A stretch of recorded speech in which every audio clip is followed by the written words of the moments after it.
see what team you gonna pick.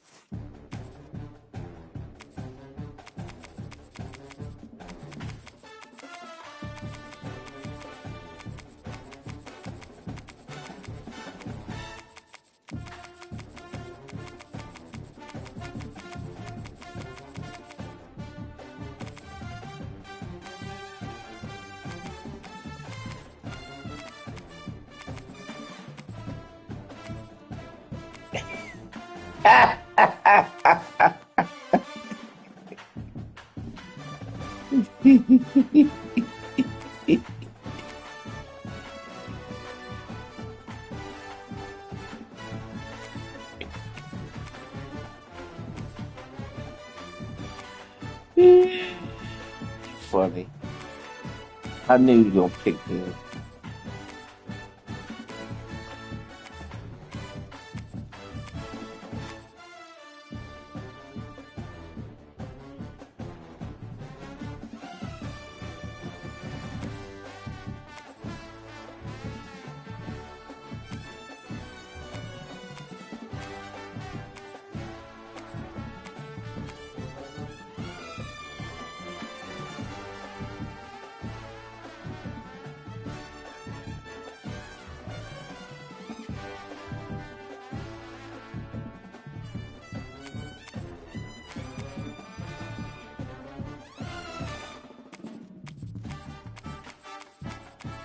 I think the matchup easy.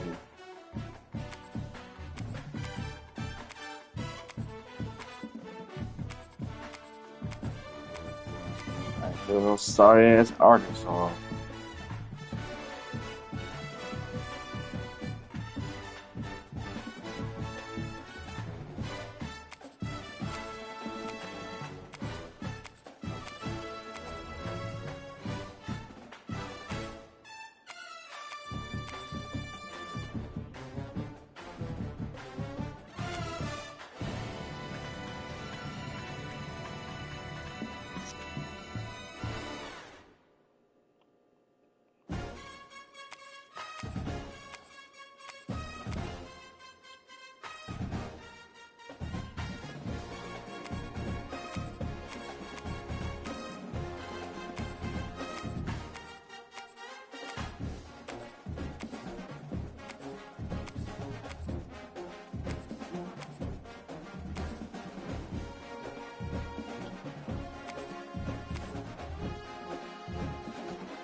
Yeah, hell.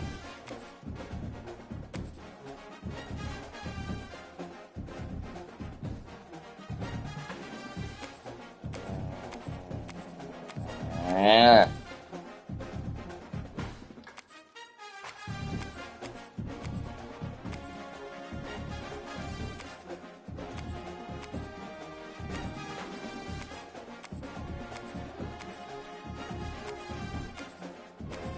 Damn, serious come off. Hell.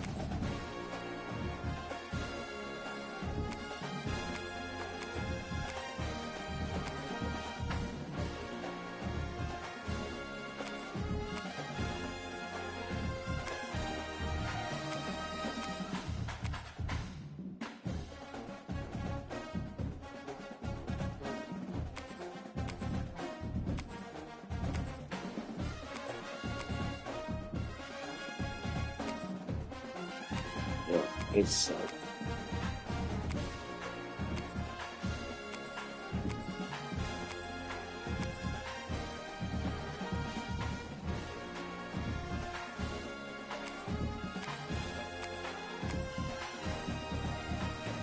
oh fuck it, I'll put the Horn Frogs again.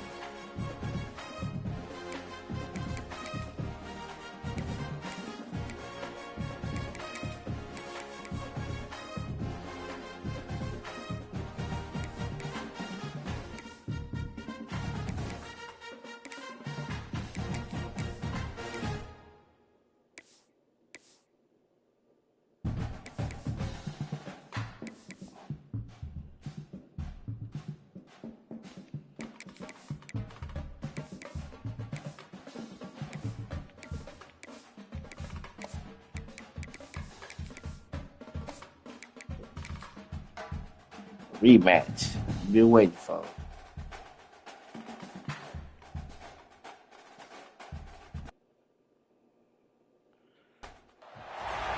What a matchup we have for you. Part of what makes this the best sport in the world. A rivalry game. A time where no matter what the record or the season outlook, a win in this one solves all problems and gets you those valuable bragging rights. Welcome to Amon G. Carter Stadium in Fort Worth, home to the TCU Horned Frogs. As we'll see a squad from the ACC, the SMU Mustangs, taking on a team from the Big 12, the TCU Horned Frogs. For EA Sports College Football, Reese Davis with you alongside David Pollack and Jesse Palmer. And guys, can't wait to get this one started. Like to a raggedy ass stadium you don't like. The Horned Frogs will kick it away first.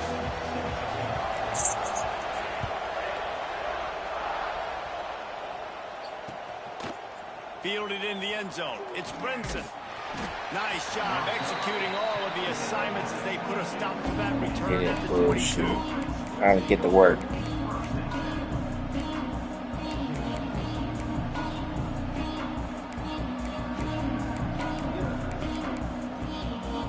Trying to get to work. Trying to get to work. Trying to get to work. Work. Work. Work. Work. Work. Work.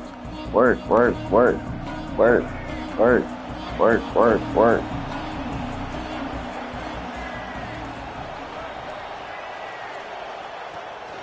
Out of the gun to give to the back. And he was fortunate not to lose yardage on that play, able to wedge it back to the line of scrimmage. No fucking running. Great job by the defense being stout, right? That's your job. Be stout up front, stuff in the run play, make them get in more passing situations, but do not let them run the football. That's 101. Stop the run first. Work. Didn't get much on first down. It's 2nd and 9. Looking to throw. It's Jennings.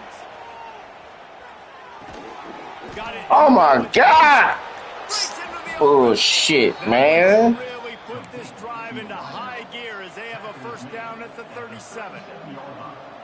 I think slow ass defensive line. His route running. He's a guy that can line up all over the field, but it's not just catching post routes. Slow as fuck. This guy can run shallows. He can run slants. He can run the option routes and find soft spots in the defense. This guy really has all the routes in his toolbox. Throws to the wideout. Man, fuck out of here with that bullshit. Fake ass George Pickens. And I love the awareness by the wide receiver on that play because I'm not sure that route was supposed to be that deep. You gotta wonder if the receiver lucky ass catch. maybe to adjust the route a little bit to make sure that he got the first down. From the gun, he leaves it with the back. Get his ass, man. Most efficient pickup of 6 on first down. It's 2nd and 4. Dude, fuck, don't worry about what I'm doing. That'll help this offense stay in rhythm all game long. If you can have that kind of success on first down running the football, it just opens up your entire playbook moving forward. The Mustangs in a good spot here with 2nd and short. Wants to go up top. Quarterback on the move, still looking. Running to Green. Man, make his ass fumble, man. Daylight to move the sticks and get it done with his legs. I love the play call there, too, because 2nd and short fuck defense off is thinking that you might bullshit. run it. So you try to catch him off guard with the pass. Nothing there. Even if you throw an incompletion, you're going to have a chance to run it the very next play, but it doesn't matter. This guy's just so athletic himself. He's able to go get the first. It's got to Your ass get. Now, I know you two never faced off against each other in an actual rivalry game other than the Thanksgiving morning turkey bowl. But knowing you two the way I do and the way you know each other. Damn, how open he is. I'll get fucking open like 7-Eleven. In our opening 10-play script, I would have had David Pollack cut blocked. Maybe even double-team high-low, chop blocked on every single play early. Which is illegal, he thought. That's fine. But that's fine. You know what? I guess in retaliation... Problem. Open too fucking much. Over and over, taking the 15. Open like a fucking whole leg. What's fun about this, Reese? It's petty. It's sometimes it crosses the Open line of fucking dirty, much. but that's why rivalries are so fun. Man, fuck. He dropped it. Yes. To the ground, it'll be 4th down. A lot of things have gone right for this offense, but I think this quarterback right now is playing with Yeah, he gets scared. too much confidence. He held the football way too long that time in the pocket, and he ended up taking a hit, which forced the incompletion. He's got to keep playing fast. The ball has got to get out quick. On 4th down, they'll try to throw it. Man, fuck! I wasn't set up yet. And he'll run it into the end zone. Touchdown, Mustangs. Ugly ass Ford. Play column there in the opening drive of the game. You have an Baggy opportunity ass on Ford 4th down, Mustang. Just kick a field goal, take the lead early, establish some momentum. Instead, they get aggressive. They go for it and not just get it. I want to see that bullshit. Getting set for the extra point after putting the scoreboard to work for the first time. And the PAT makes it 7-0. The kickoff unit is out there, and boy, did that last drive quiet this crowd. Jaguars offensive coordinator Grant Unisky has removed himself from consideration for Browns head coach. Damn, nobody wants that damn job. Jimmy Haslam, the owner, gonna have to coach the team. Quarterback empties his backfield. Nobody want. On the move. Now after that run, they're in pretty good shape at the 30-yard line. No. Talk about quarterbacks having to make quick decisions, and I think you saw it on that play. Nobody opened downfield, and he just decided to take off. Back to pass, it's Hoover. Swings it out to the flat. And they'll get it to the 39-yard line, and they'll move the chains. Well, your opponent scored on their opening drive, so obviously no need to panic. But I know, having been in this situation as a quarterback, you want to answer right away. Play. So really good to see him making some nice throws here on their opening drive. He's going to try and see if he can get this thing tied up.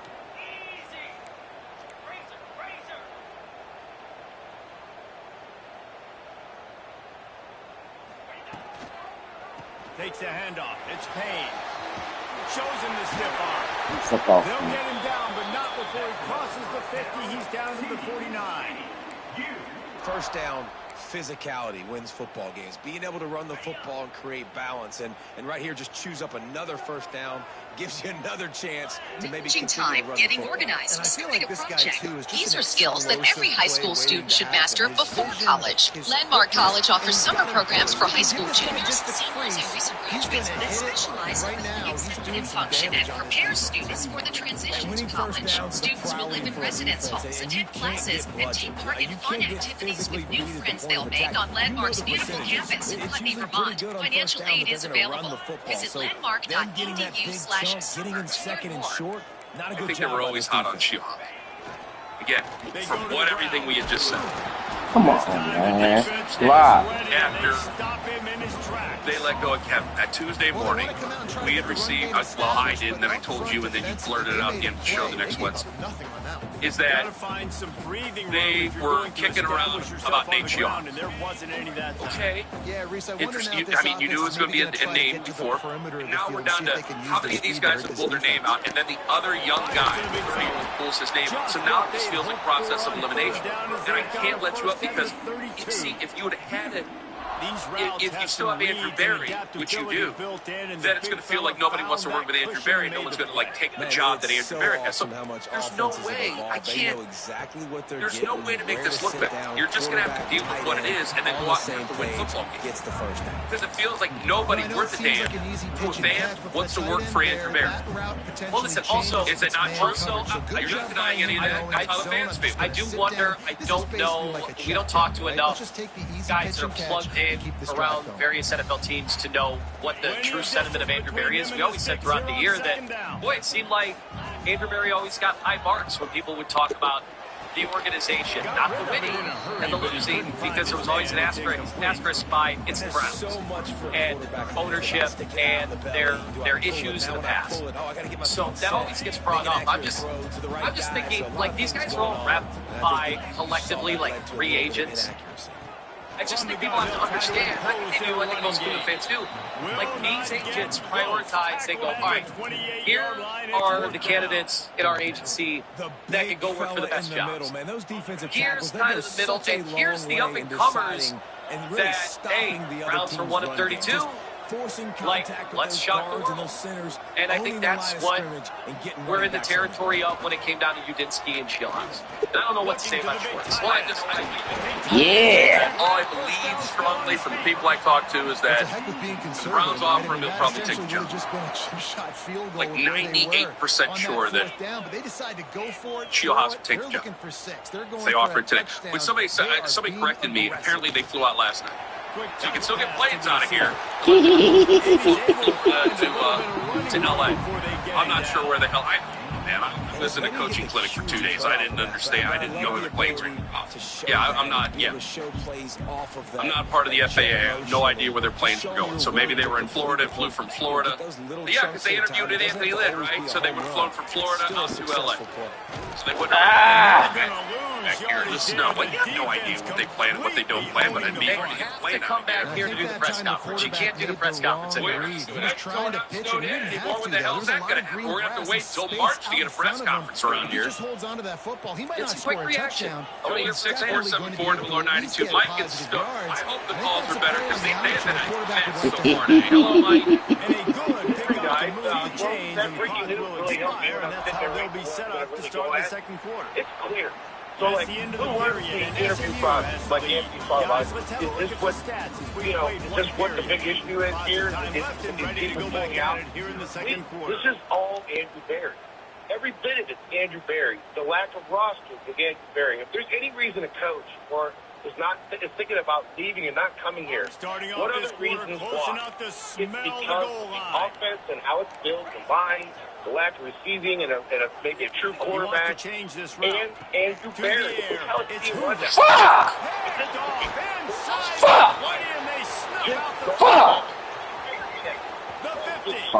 Bitch.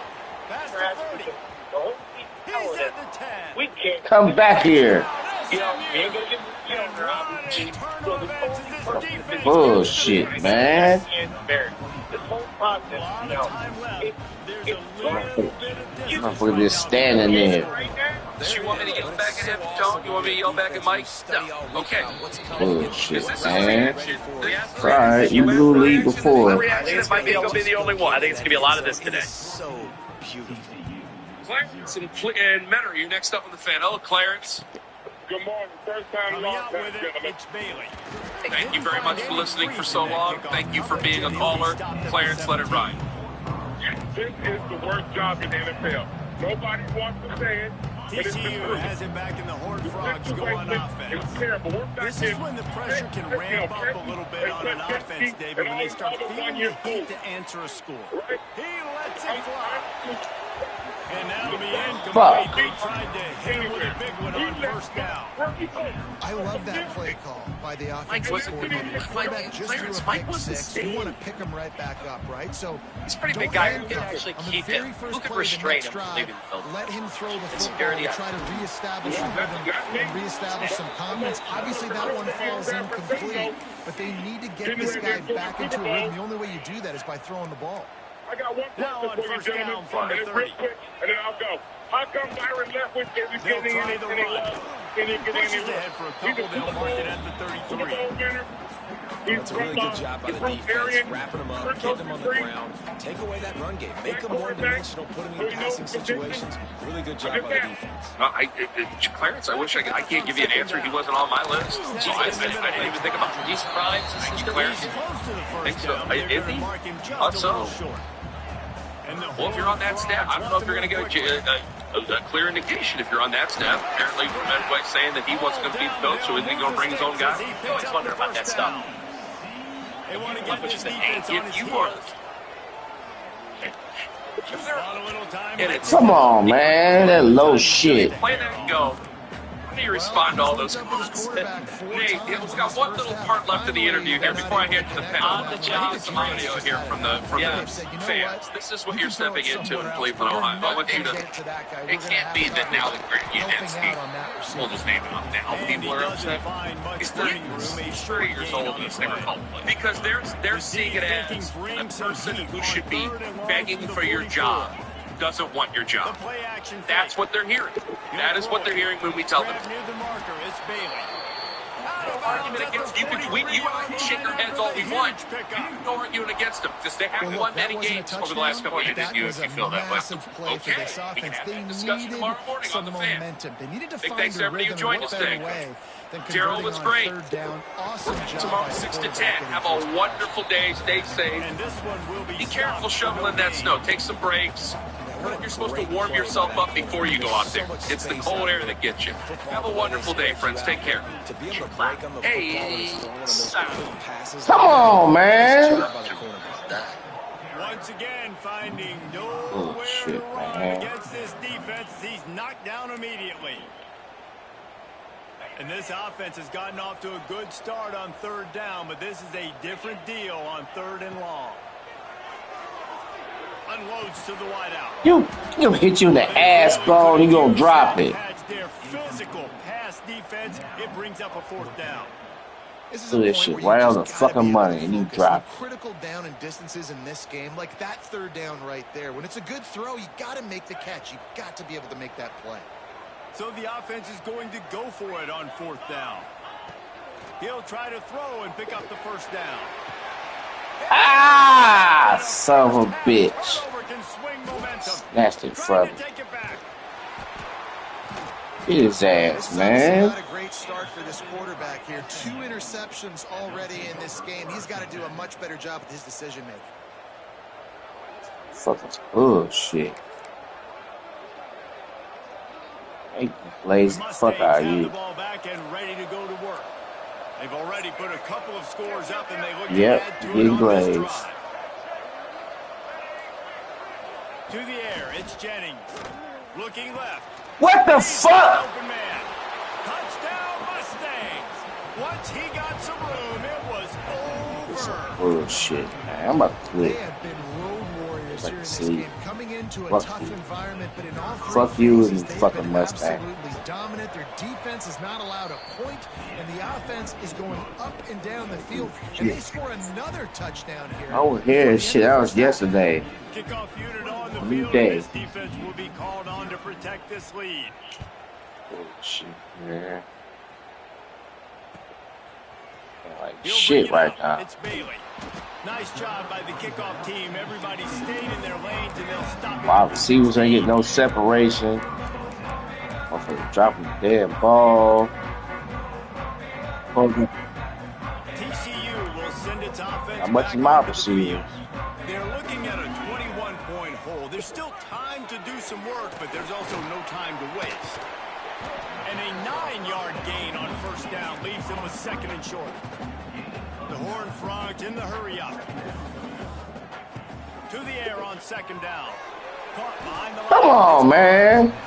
And the defense holds firm. No pickup at all on that play. He'll take it himself.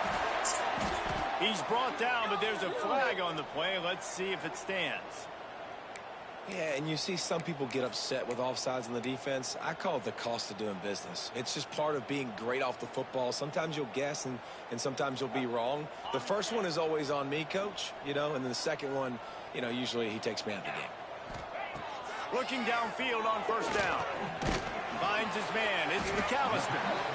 And good coverage by the defense, just a short gain. Now here on 2nd down, see if they keep tossing it around. Looking downfield, it's Hoover. Throws for the tight end. He bumped my man. Couldn't make the connection on Pop the fuck out of my man. And that's a really good job by this defense being dialed in. You got a big lead. You know exactly what's coming. This offense is going to have to make some explosive plays down the field. Fucking bumped my fucking man. They were disciplined and made a good play on the football. Wide receiver going in motion. Cheat man. On 3rd and long, try to convert through the air. Oh my God, man, this quarterback's ass. You got to be careful if Blue you're the ass quarterback. arm. Third down, you know, you see a lot of exotic coverages by the defense. That time they played zone, and he tried to force that football into a real tiny window. Like He's lucky that one wasn't picked off. 1 for 2 on 4th down attempts so far, and we will get a 3rd attempt here. Motion from the wide receiver.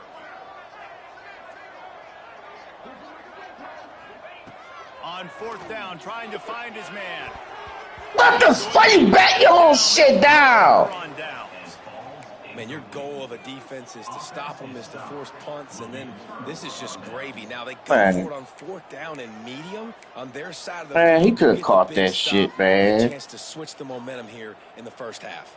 Piss me off now. They've got a little time here to put together a productive drive late in the half. Looking to throw on 1st down. Pissed me off. Can't find a man, and he'll be knocked down at the 40. We're only in the first half I'm already. pissing every fucking down. I don't give a fuck. You can see the defensive coaching staff on the sideline telling this D-line, guys, we got to get after this guy. We have to affect his rhythm and not let him be so comfortable back there. Right there, they were able to get after him. Let's see if they can keep it up. Quick completion on the out route. He made the stop, but not before he takes a chunk out of what they need to move the sticks. We're at the 2-minute timeout. They built a big lead, and they'll try to pile on a little more before the break.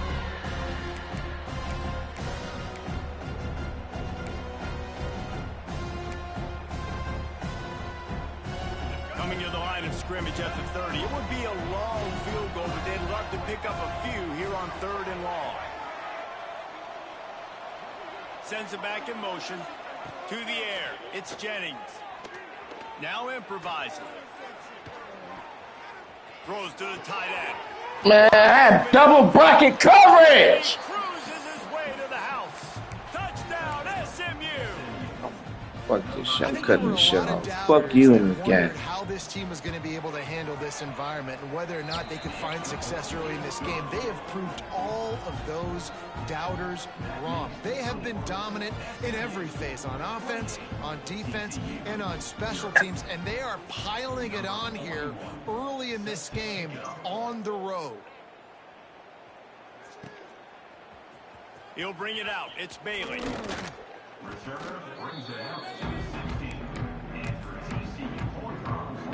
Shit.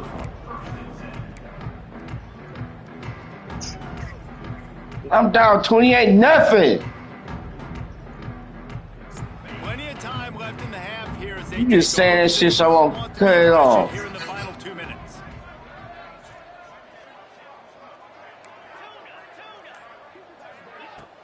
Use the play fake. Now to throw.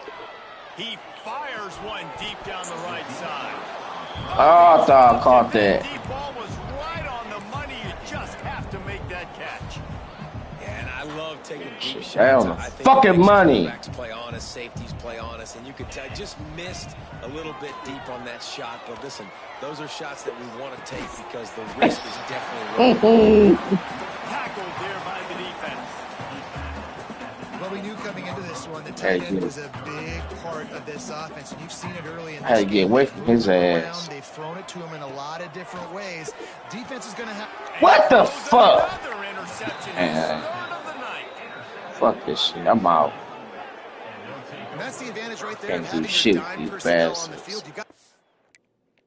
You won. Bullshit.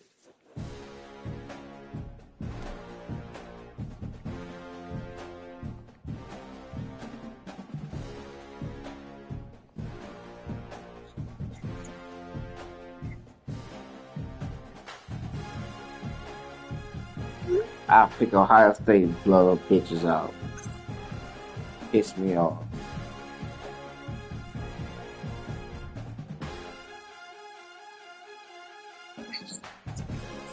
Yes, fuck I can. Piss me off. You lucky to get 1 yard. Fuck out of here.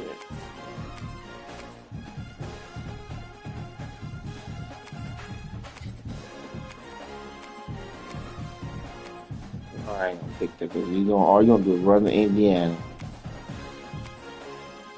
I'll pick Oregon on your ass.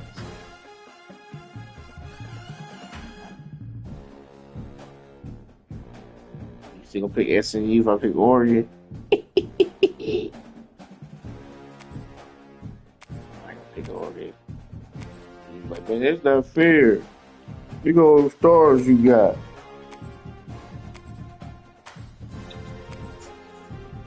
I don't let them sorry motherfuckers, man.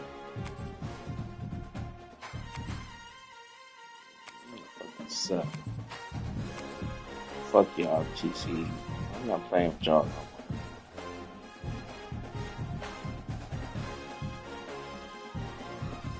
Try something different.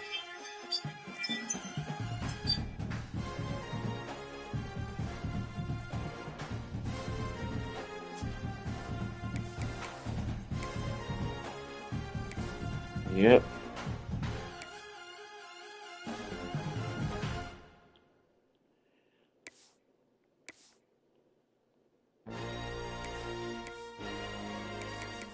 Man, I don't want they stats about close. I don't want that bullshit.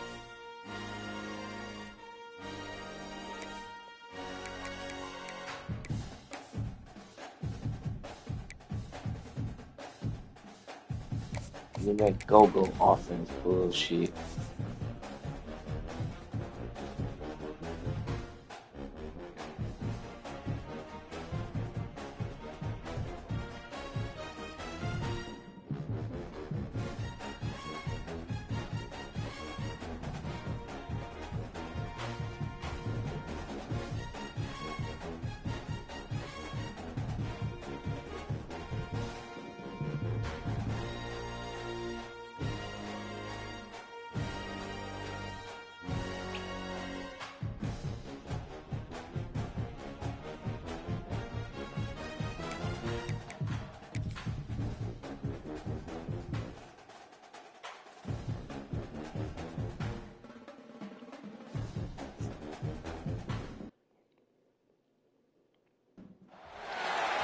Position in American sports feels the pressure or the weight on their shoulders like a quarterback. Hopes and dreams you have to ask this fan game. Base of teams ride on whether their signal caller can lead them to glory. And boy, what a matchup of two elite dudes we have in this one. Glad to have you with us from Gerald J. Ford Stadium in Dallas, home to the SMU Mustangs.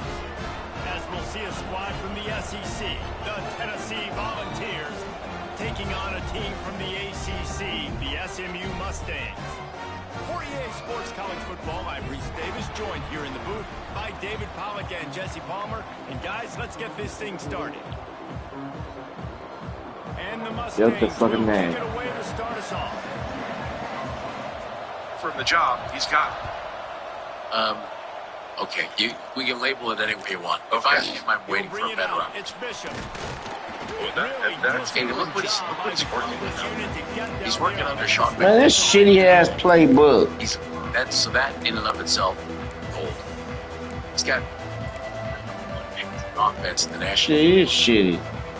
Yardage wise, I'm like 2-3 formation. And this was his first year as pass game coordinator, pass game specialist, pass game coordinator. I guess I don't know. Last year was pass game specialist.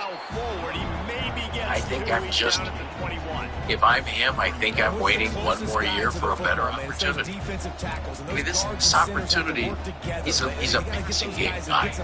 Okay. They don't on this play. Passing game. And the big fella eats. Nowhere to go. When the you Browns passing game. You usually meet he gets to start from scratch. You don't he gets the bill play. They do whatever he wants. Except for that. To the 25-yard line, a gain of 3. No, thank you. Playing the option man consistently. It's not like he's got like cinder block. It's not like he's got brick. He's got A for a house. Over and over and over again. He doesn't have anybody who resembles Puka Nacua or Devontae Adams. He doesn't have anybody Push his ass down. Matthew Stafford.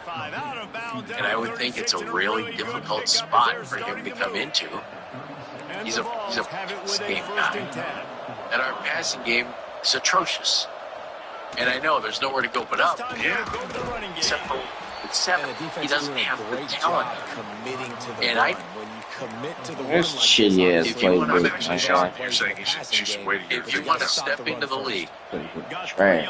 I would think you want to set yourself up for success. And this, to me, is not a great situation for a guy. What the fuck was that? And I think the Browns would be just fine if they hired Jim Schwartz and fill in the blank as offensive coordinator. I would disagree with your second part of that. If Shieldhouse doesn't get a head coach opportunity here, if I'm him, there's no way I'm taking the OC job here.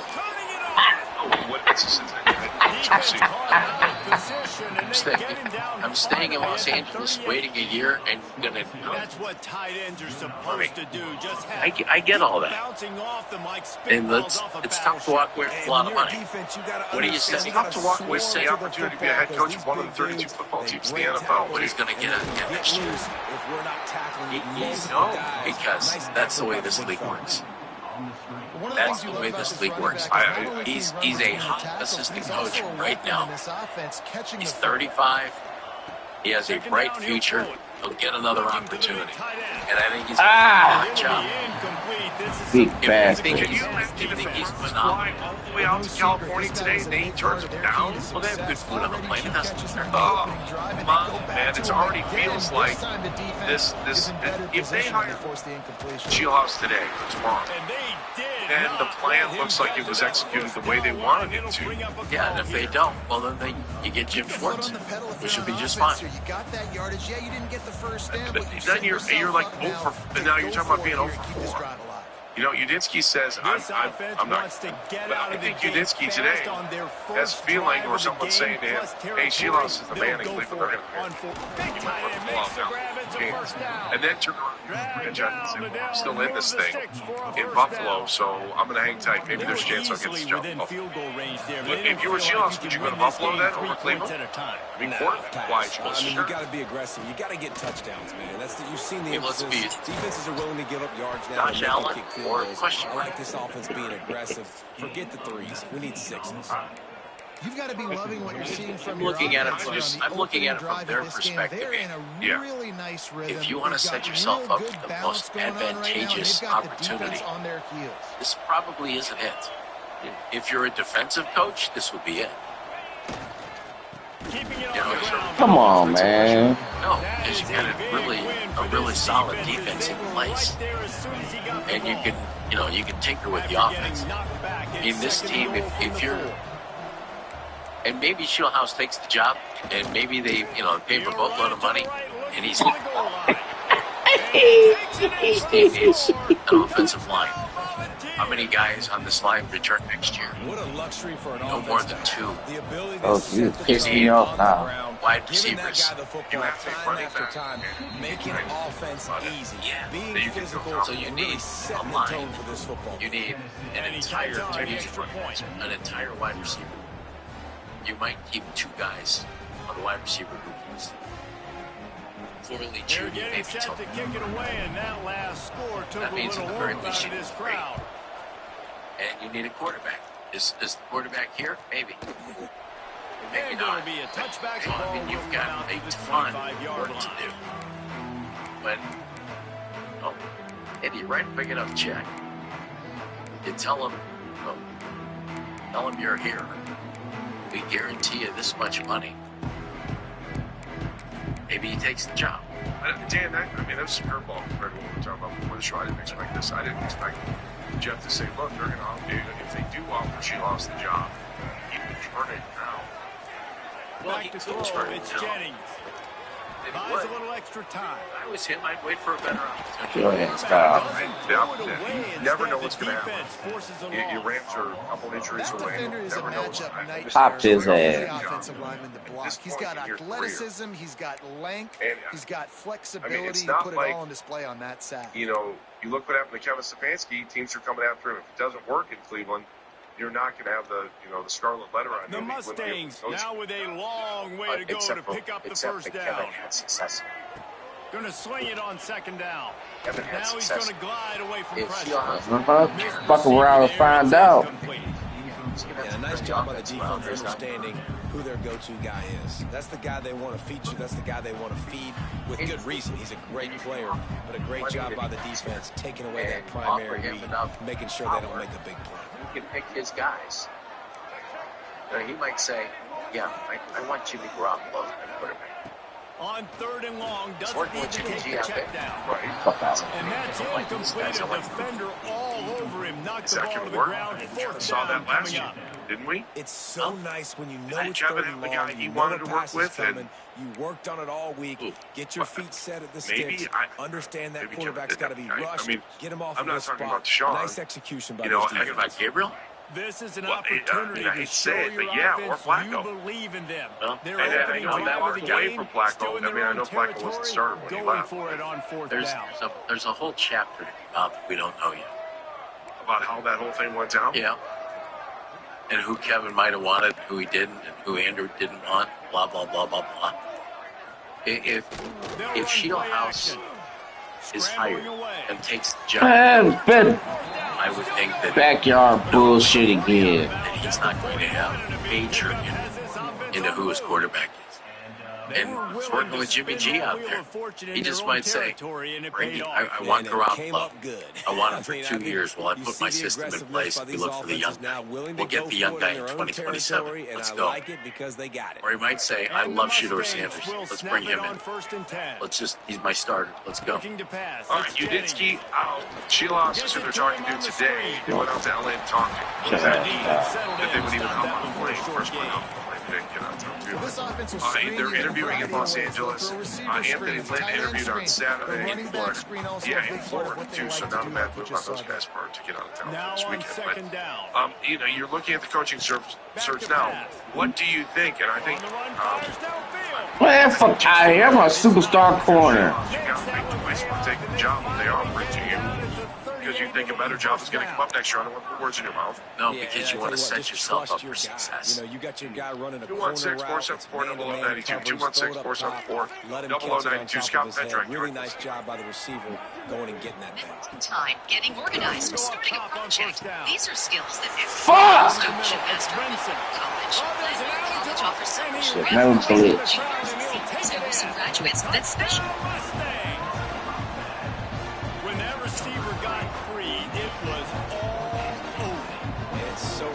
To have a receiver like this as a quarterback, because you pad my stats. I like those long touchdown passes where I just threw it really short and he did the rest of the work.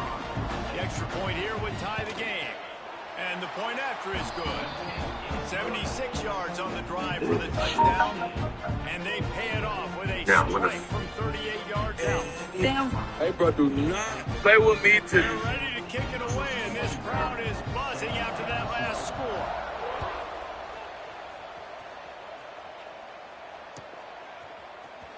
Fielded in the end zone, it's Bishop. I know he thinks he can house every return, but sometimes you just have to take a knee as he stopped at the 14.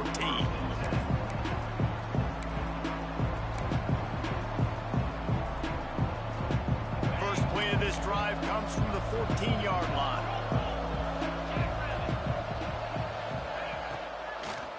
It's a draw. He never had a chance on the draw. Tackled almost as soon as he got the ball. You have to find a way to create some hesitation on defense when you're selling the draw play. They just didn't do it well enough there. Yeah, it's got to be the offensive line and the quarterback and the running back. They all have to work together to show pass set up front, act like it's a throw for the quarterback, not rush it, but the defense clearly not fooled, got in the backfield, got the tackle for a loss. Hines is way ahead for 3 out to the 16. And that run really didn't go anywhere. A lot of times we don't focus on it enough. How important those you playing at cover one to get on those defensive linemen, to try to move them out of the way, to get a run game going. It squarely falls on the shoulder of those 5 offensive linemen. Pulls and fires complete. He's going to come up a couple of yards short of the first down. One of the things I love about this defense is they just have such great awareness. And they're always communicating. They understood the down and distance. They knew exactly what they needed to do to make the tackle to force the punt. That is so well done. Pulls it in. Yes. They get him stopped at the 26, but that'll be enough for this offense to go to work on first down. And they're showing you their intentions early in the game. It's fourth down. You're in your own end. We're going to be aggressive, and we're not just going to do this early. We're going to do this all game long. Awesome execution on a critical down. As they get set to snap it, just about to reach the end of the quarter. Wants to throw on first down off the play fake. Got his man downfield. Able to make his way past the sticks for the first down, and the time is going to drain out here in the first quarter. While we're only through one, these quarterbacks have been lighting up their stat line. We've got a good one going here. I'm looking forward to keep those vibes rolling here in the second.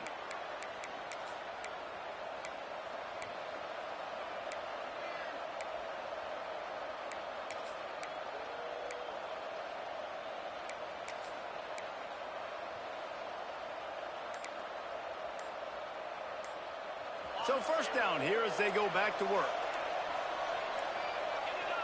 To the air, it's Aguilar. Gonna take a shot. And they weren't able to make the connection. They were looking for an explosive play. Well, he had him out there, and he was trying to compensate for that speed, but just a little too much distance. That's just greased lightning, so you think, I can't overthrow this guy. I'm going to throw it out there and let him run underneath it just a little. And his running back slow. Not a whole lot of progress made there on the short run. Slow ass running back. Now facing a third and long. Man, that running back slow as fuck. Shit, I need it all, goddammit.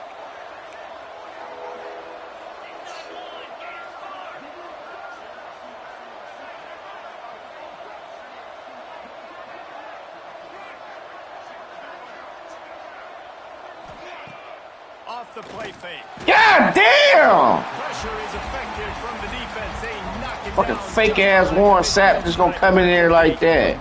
The defense just simply not fooled by the play action. Oftentimes as an offense, you're hoping the run fake's going to slow down those pass rushers, but man, oh man, they had their ears pinned back. And the Volunteers looking to convert on fourth down. He'll try to throw and pick up the first down. Fuck. Picked off. A rare misread and mistake from this quarterback. Fake ass Pryor Urlacher. Bitch. The defense putting points on the board.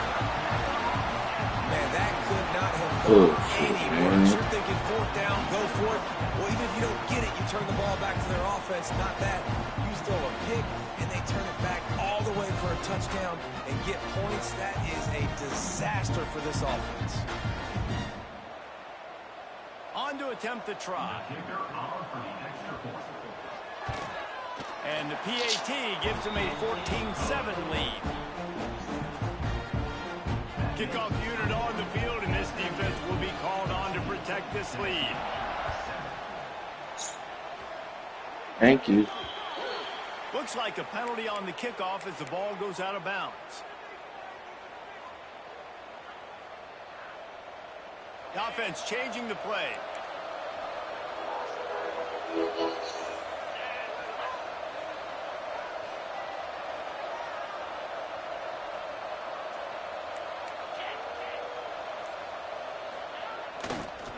Trying to seal the edge on the right.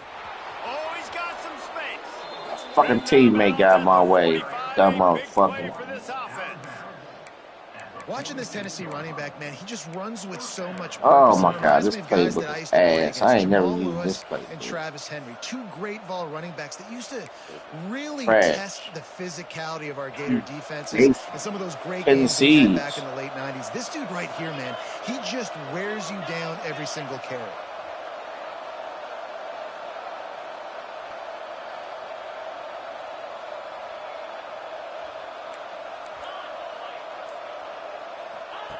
He'll ride his man on the option. Now the pitch. And he does a really nice job finding open space and making a good gain before the stop is made. Just really solid play. All my time, baby. Whatever the defense gives you the option, they're trying to make you wrong. The problem is, defensively, you got so much to cover. Nice chunk gain. Just remember, that quarterback can also stick his foot in the ground, get north-south, and make plays, too. He stopped at the 32-yard line, pick up a 5 on the play, and it'll be a first down. I gotta get used to the it. Vols come to the line with a new set of downs. I like this play. Let's see if it works. Wide receiver comes in motion. Yes, up here.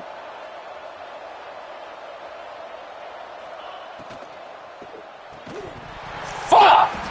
And it's incomplete. If you're going to take a hit like that, you might as well hang on to the That ball. was stupid play. Well, this defense knew coming in they were going to see some RPO and they were going to see some quick game. A nice job there taking the throw away from the quarterback.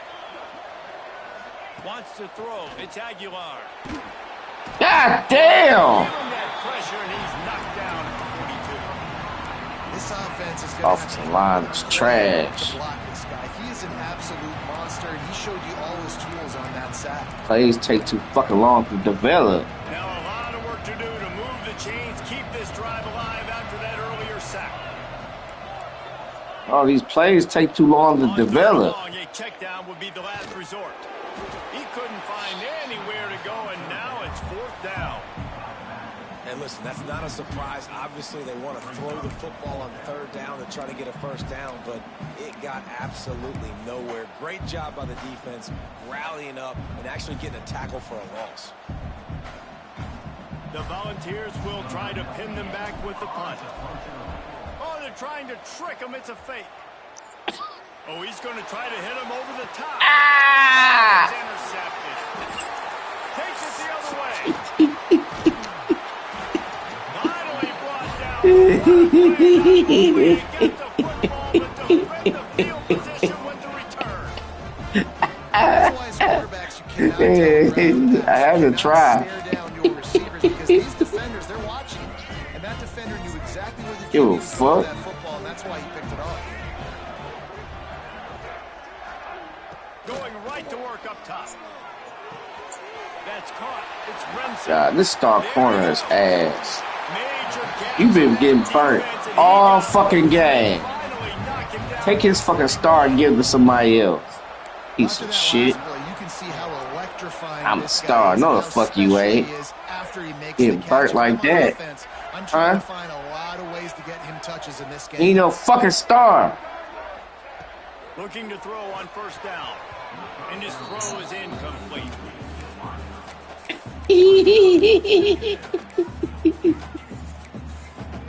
Wide Now open. it's 2nd and long.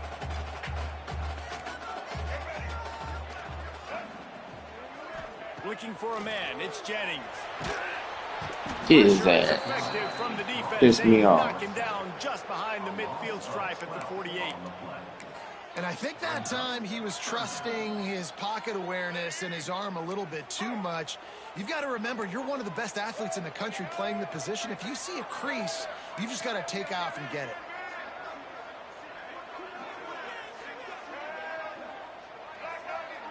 We've reached the 2-minute timeout. We've got a tight one, and they'll try to build on the lead before going to the locker room.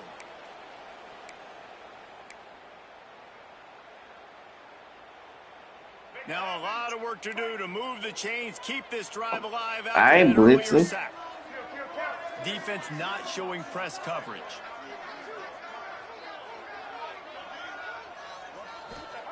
On 3rd and long, you'll need to push it downfield.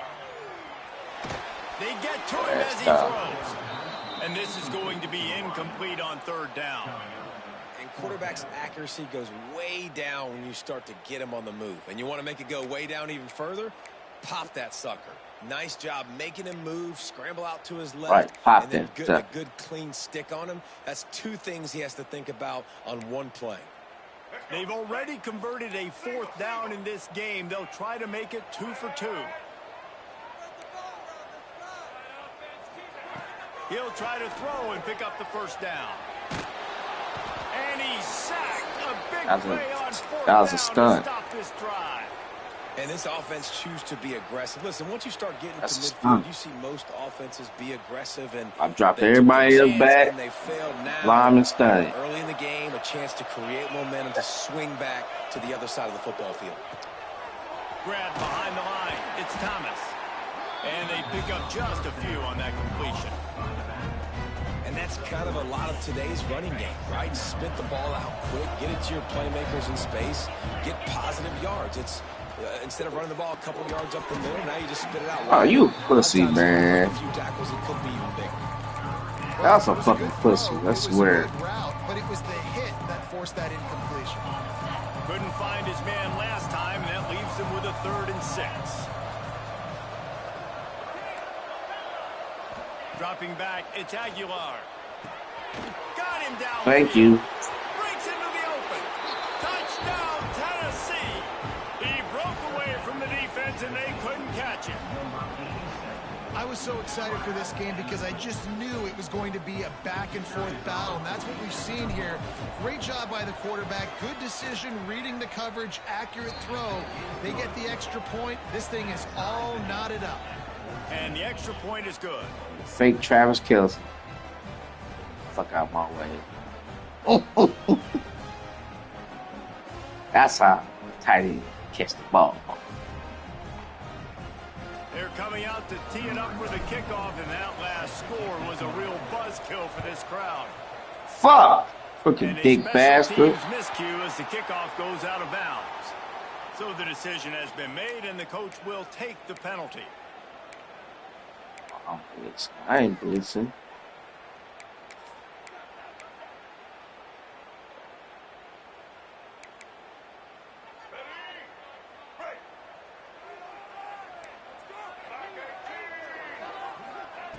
Wants to throw on 1st down.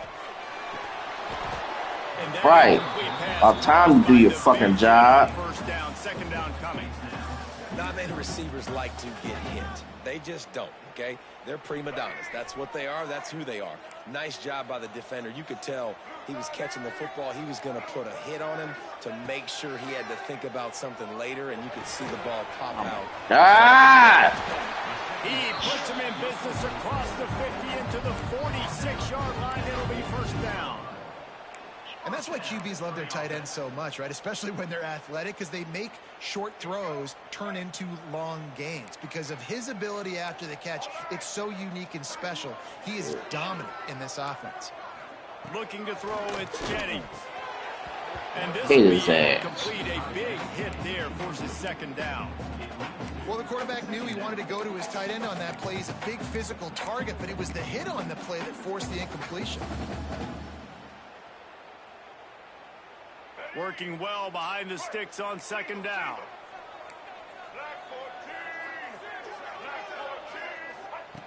Looking to throw again. Grabbed in the middle. It's Renson.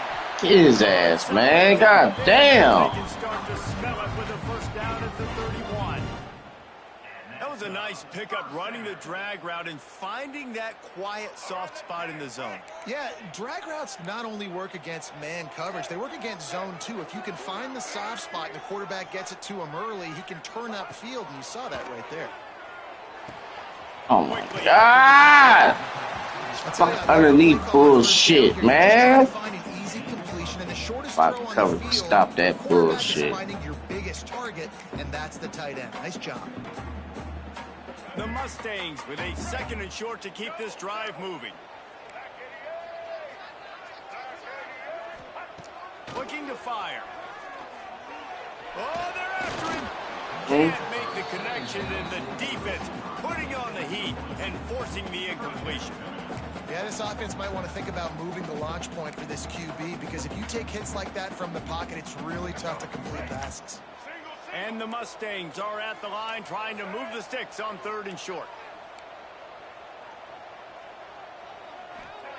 On 3rd and short, they'll try to pick it up with the pass.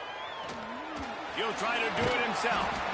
That will be enough to move the chains and get them a 1st down in the red zone at the 14. Quick timeout call by the offense after the play. The Mustangs have it with a 1st and 10. The corners are walked up tight. Trying to cap this drive with the pass. Get that shit out of here. Yeah, I don't know if the quarterback got confused on first down. He might have thought the defense was going to be in man coverage that time, but they were in zone. They fooled him, and just didn't seem like he had his eyes in the right place, was forcing that ball to his intended target. The window way too small. The guy was not open, so that didn't have that chance to be complete. Back to throw, it's Jennings. And it'll be incomplete. This drop that shit. They're right.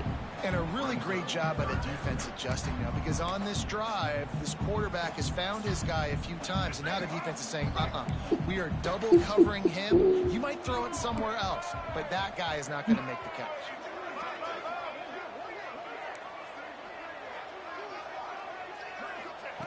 On third down, he'll try to pick it up through the air. Oh, shit! Touchdown, Mustangs! And the offense breaks the tie, takes the lead, gains some momentum. Bullshit, man. Now going into the half with the lead, with the momentum. Well, they break the tie, but they also break their confidence a little bit now. The opponent now has to go into the locker room probably down, and they're wondering, what adjustments do we have to make? What do we have to fix? Because we've got our work cut out for us in this game. And with the extra point, the score is now 21-14. So that's a 59-yard touchdown drive. And they top it off with a 14-yard pass for the touchdown. They're set to kick it off, and this crowd now ready to get behind them.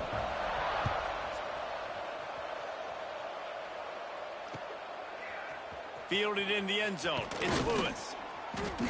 Not nearly as much as he'd hoped when he brought it out of the end zone. He'll be stopped at the 15.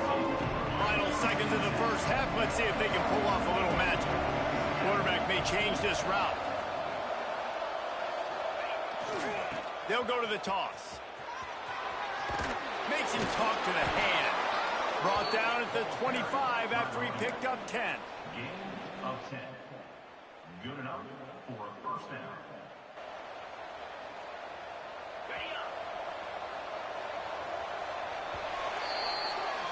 That's going to wrap it up here in the first half. Stay tuned. Second half not too far away.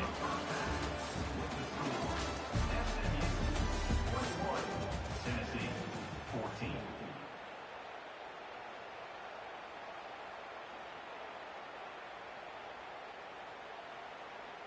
Kicker has everything lined up and about set to bullshit. You get the ball back. Stop your ass. And he'll just take a knee, and this drive will start at the 25.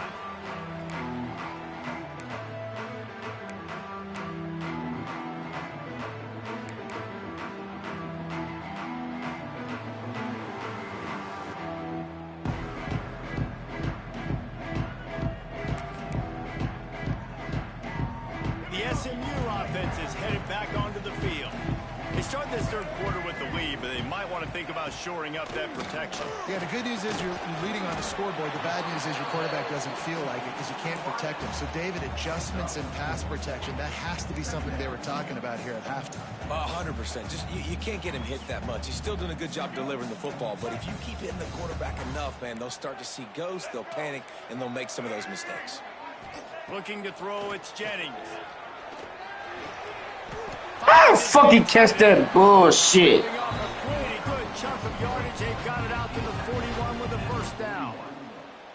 That's just a very easy, comfortable throw for the quarterback. He knows he has his big target, the tight end, running across the field on the drag. Nice play. To the air on first down. Moving, keeping the eyes downfield. He's going to take off. Kept it, and he's past the marker. Taken out of bounds after a good pickup there. They're in striking distance at the 37. It's just so hard to stop. There is no rhyme. There is no reason. He just scrambles around, makes people miss, and the next thing you know, you look up and he's 20, 30 yards down the field, and there's nothing you can do about it. Give me shit. About time you done something, piece of shit. And they'll drag him down after a good return on the interception. Shit. And that's just excellent coverage. Take your fucking star away from your ass. Look at everybody playing man across the board, and you still got the safety in the middle of the field.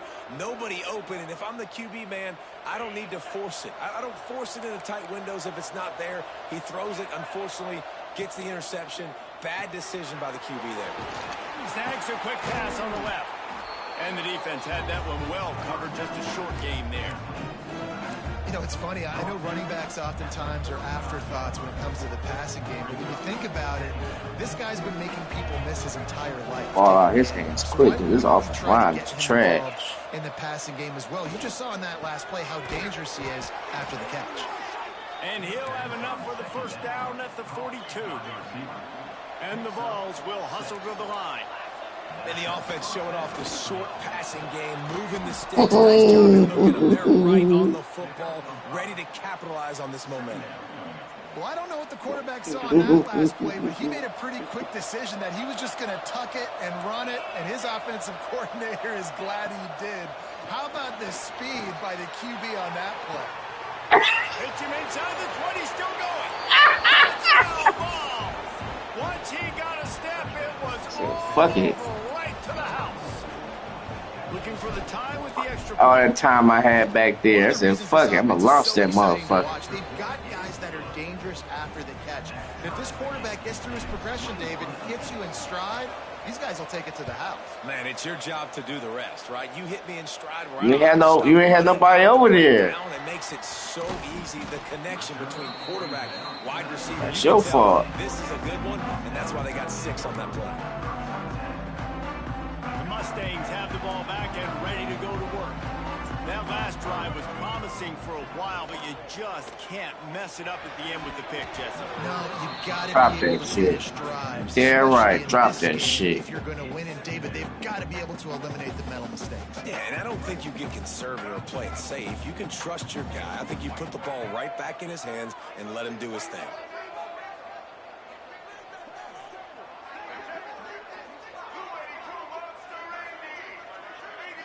Back to pass, it's Jennings. Keeps looking downfield. He throws one to the left. Bullshit! Fucking bullshit, man. He sets him up all the way down at the 14. And that is such an accurate throw. It's one thing to do it from the pocket when you have your feet set underneath you, but when you can get outside, off schedule, on the move, and throw a dart like that, that is just big time, and the offense gets a huge explosive play. Not able to look up there, incomplete.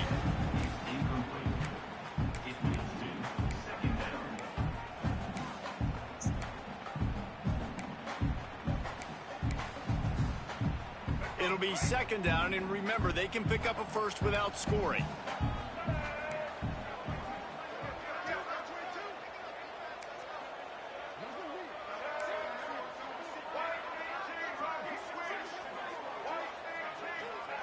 Second and 10, he'll throw again. Here comes the heat. Where you going? Here's a fumble way behind the line. Fuck you, big bitch. Pick it up. I'd say that's a stroke of good fortune. Fuck this ass up. Deep breath, right? Man, you fumble that thing, you cough it up, you're like, oh, I really appreciate you, brother. I can't tell you how much I thank you because the coaches would have been all over me, but big-time break for the offense. Now a lot of work to do to move the chains, keep this drive alive after that earlier sack. DBs will try to keep everything in front. I wonder what I'm doing.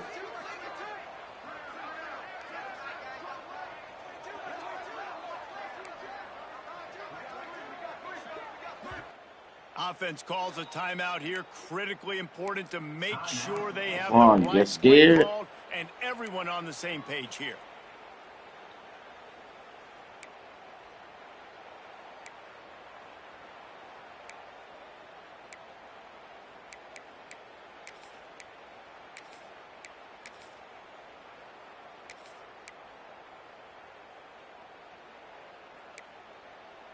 Now a lot of work to do to move the chains, keep this drive alive after that earlier sack. On third and long, hoping to throw beyond the sticks. What the fuck? I dropped your ass back! And that one will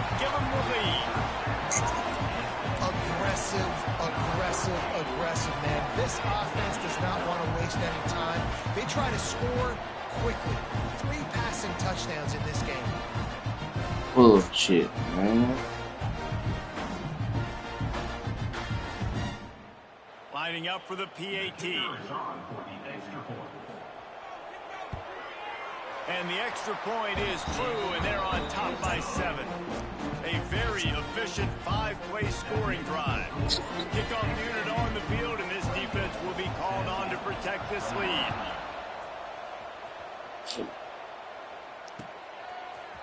Coming out with it, it's Bishop. That gamble did not pay off as they bring him down at the 12-yard line. The Volunteer offense is back, and they hope it's touchdown time in Tennessee. They're down by a touchdown, but hoping to dial up some plays and pull even in what's turning out to be a really good football game. Now they'll run it to the right here. Punches ahead, they'll give him a yard to the 13.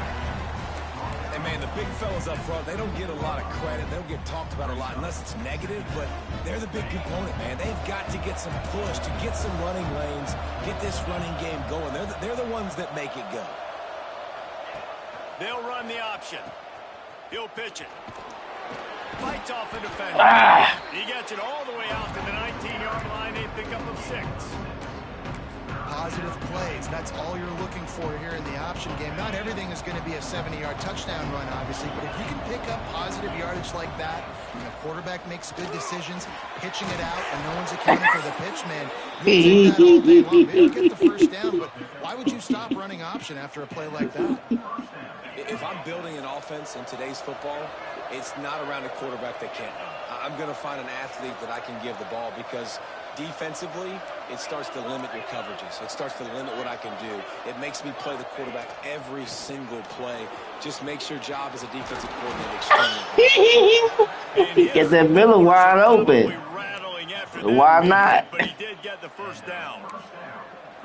Miller wide open. Ain't nobody in that middle.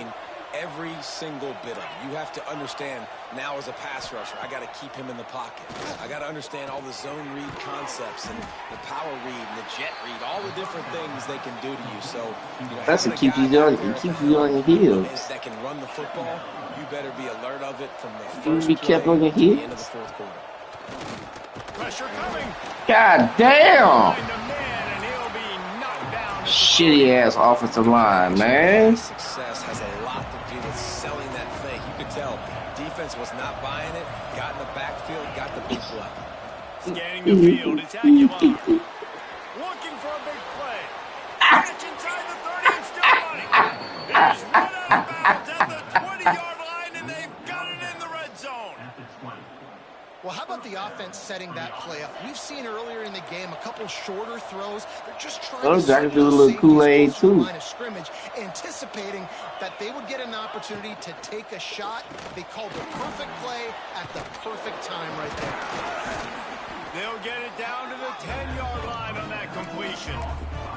And that's what I love about this offense. You're not going to get all of your big chunk plays in the passing game by throwing it deep down the field. You can kind of dink and dunk. And on that RPO play, they had it dialed up and set up to go to that player in the right flat. Nice job.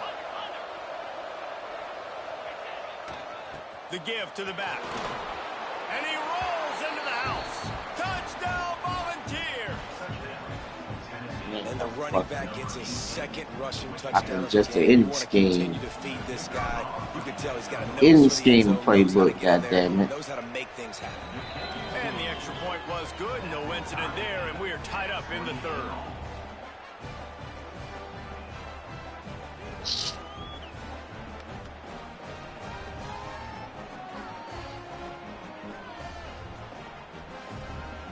Kickoff unit is out there, and boy, did that last drive quiet this crowd.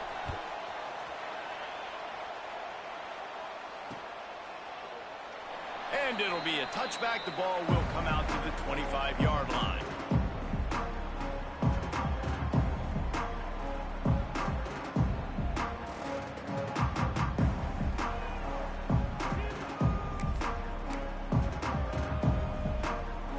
They'll put this one in play. First snap of the drive from the 25. They'll go to the ground. Turning it on. Really good job to pick up a chunk of yardage and get it out to the 39-yard line. Well, he was able to gash him on that play. You just give this guy 1 inch, one little crease. He puts his foot in the ground, and he gets north fast. From the 39-yard line, it's 1st and 10.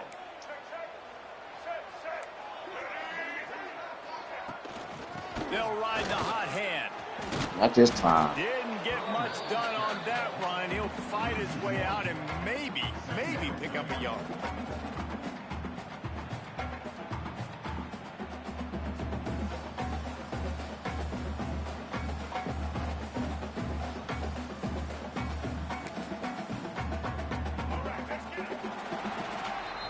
We've been treated to an aerial show by these two guys so far as you check out their numbers.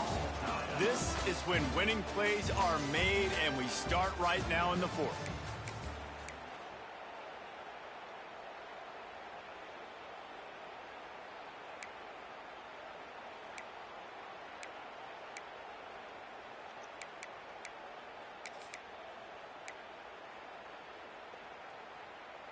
So the final period starts with a 2nd down play.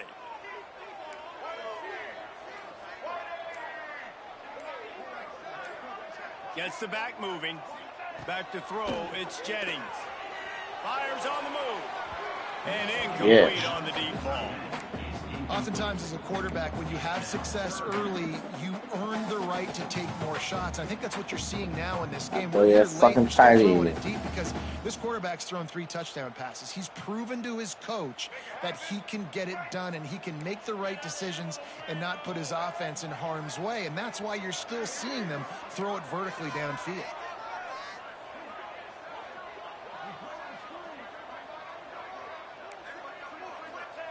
On 3rd and long, he has to throw for it.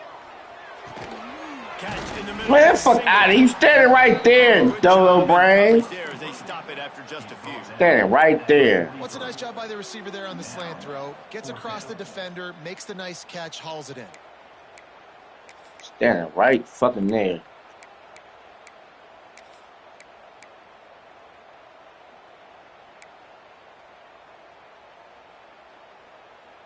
A tie game here late, and they do not want to give up this football. They'll go for it on 4th down. He'll try to throw and pick up the 1st down.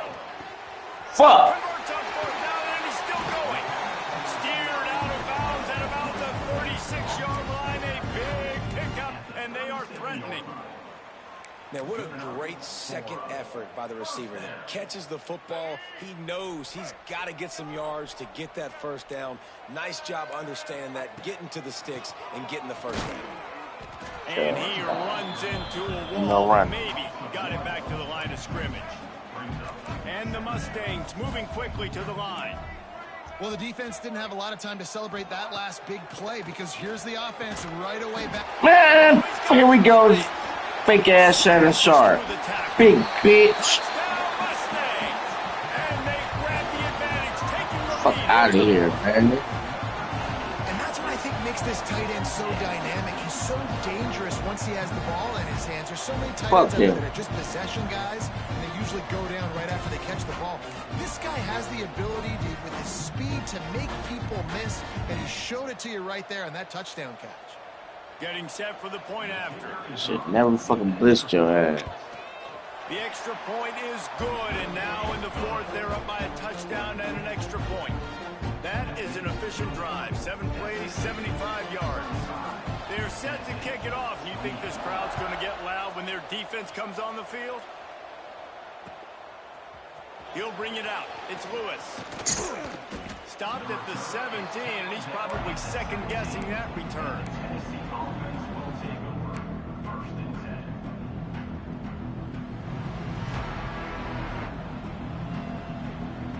So here is the Tennessee offense. They cashed in on a short field last time they had it, and now they'll go to work from their own end. The give on the inside. What the fuck you doing? Now for a loss of a couple.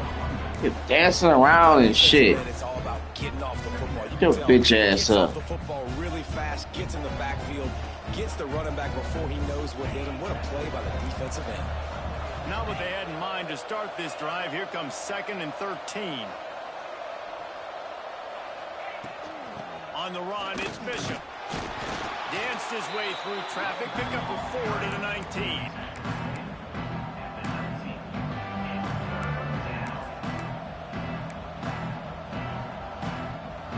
It'll be 3rd and long. Quarterback adjusting the pattern.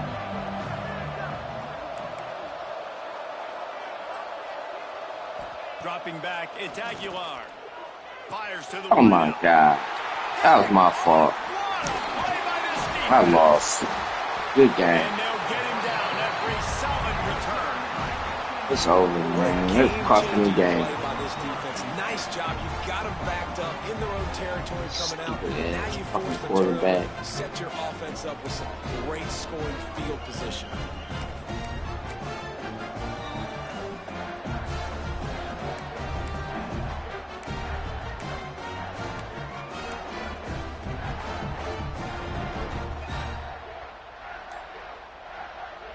The SMU offense is headed back onto the field. How about that last drive? Just carved him up in the air, David.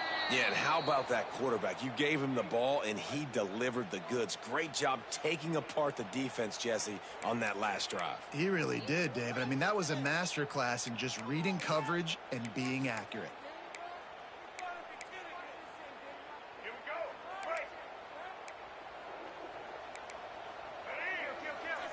We'll see if this offensive line is ready for the blitz. From the gun. Right down the Yes. middle. And it's picked off. That's yes. the turnover they desperately needed. Got some room to run. He's slow as fuck. The 30. At the 20. Ah! Down Tennessee. Get your ass in there. D making the play and lining up the board and swinging some momentum in their favor. It is one thing to come up with the interception. No, don't stop there. Turn it into a score. Make a big play and need that. That's right. Go out and make an even bigger play. And he does it. Need that shit. And then takes it all the way back to the house. Looked like a wide receiver, for goodness sakes. Turn on the Jets. Make slow ass linebacker.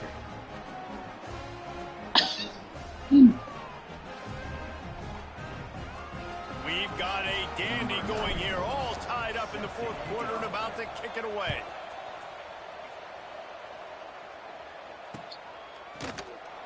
And he'll just take a knee, and this drive will start at the 25.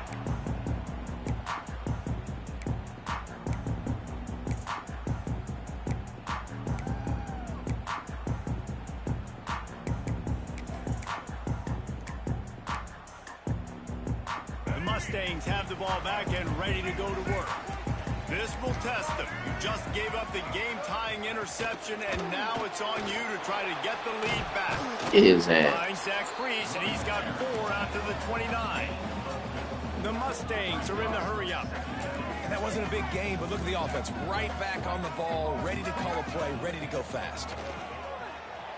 Moving away from pressure.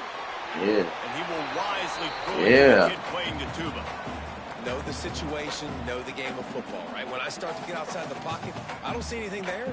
I can throw the ball away. I don't have to take a sack, get a lost yardage play. I can just throw the ball out of bounds as long as it passes the line of scrimmage. We go on to the next down. No harm, no foul. Ball's at the 29. Defense can taste getting off the field. It's 3rd and long.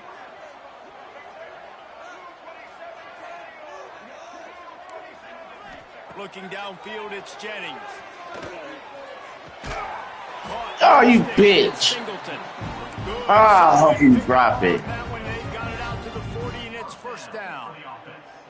Awesome job there on 3rd down by the QB, working through his progressions. He wanted to go downfield, but the defense took everything away. So his eyes come down. He finds the drag route underneath, makes a good throw, and his guy does the rest to pick up the first. He's got it. Fuck. Enemy territory and out of bounds at the 41 after the good game there. Yeah, this defense is going to have a plan for this tight end, especially when he lines up in the slot, because there's a lot of different routes he can run, and because of his size and his wingspan, he's very, very difficult to cover. What the fuck is this? There he goes. That motherfucker. fucking leave everybody open. They built this offense around finding mismatches and just get the ball to the back and let him do his thing. Yeah, it didn't have to be long down the field. Like it threw it right near the line of scrimmage, but you know I got a guy. Oh, pick that shit off! Can make big plays happen. Pick that shit off. Hit hard as he released the ball. Oh man, all you have to do is pick it off. Behind the chains now on 2nd and long.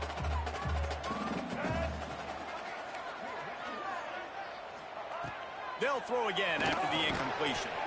And that pass will drop be that shit. Loose on 2nd down. That brings up 3rd down. What a hit by the defender. That's drop a good throw, shit. and that was going to be caught, but how about the defender dislodging the football from its intended target? Nice job. They were really starting to put a drive together, but after a couple of incompletions, now they need a big play on 3rd and 10.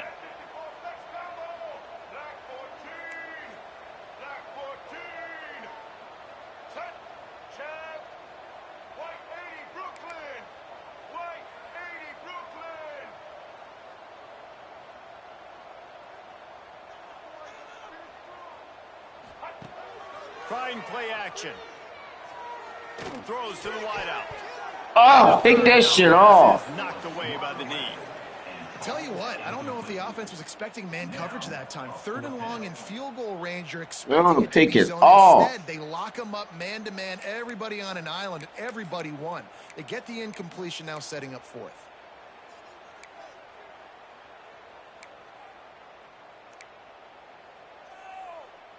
Tie game, 4th quarter, and they're going to go for it on 4th down. These DBs going to give a little cushion. DBs locked up tight on the receivers.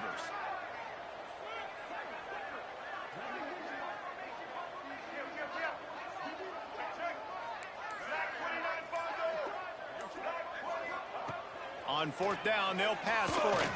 Let's it go to the end zone. Working the middle. They make the tackle. Motherfucker, man. But it'll be 1st and goal from the 1. Well, you got to give this quarterback a ton of credit because he showed tremendous confidence on that throw. That wasn't just trying to throw to the sticks. That was being aggressive and throwing it down the field. Not a high percentage throw, but he had confidence in his guy to win one-on-one, and they keep the drive alive. Can't find his man as he took a shot trying to deliver that football, and it'll be 2nd down. And this offense shows right away on 1st down. They're willing to pass down here. Does this soften them up a little bit for the run here on 2nd down and goal?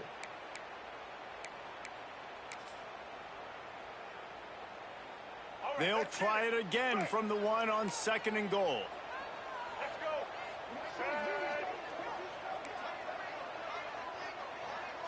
To throw, it's Jennings. Touchdown, SMU! And with that, they move out on the 4th. He has been surgical. Precision passes, using the scalpel, the fine instrument, rather than the blunt one. Defense's ass. Just he's been down their throats all game long, a step ahead, understanding what he's seeing, and just destroying this defense. The extra point is good, and now in the 4th, they're up by a touchdown and an extra point. Yeah, that's weird. I'm seeing the chat, but I'm getting dings. Somebody just, I don't even know what the chat is. Somebody just yell, there's a solution. Kickoff unit on the field, and this defense will be called on to protect this lead. We got a lot of stuff to cover today.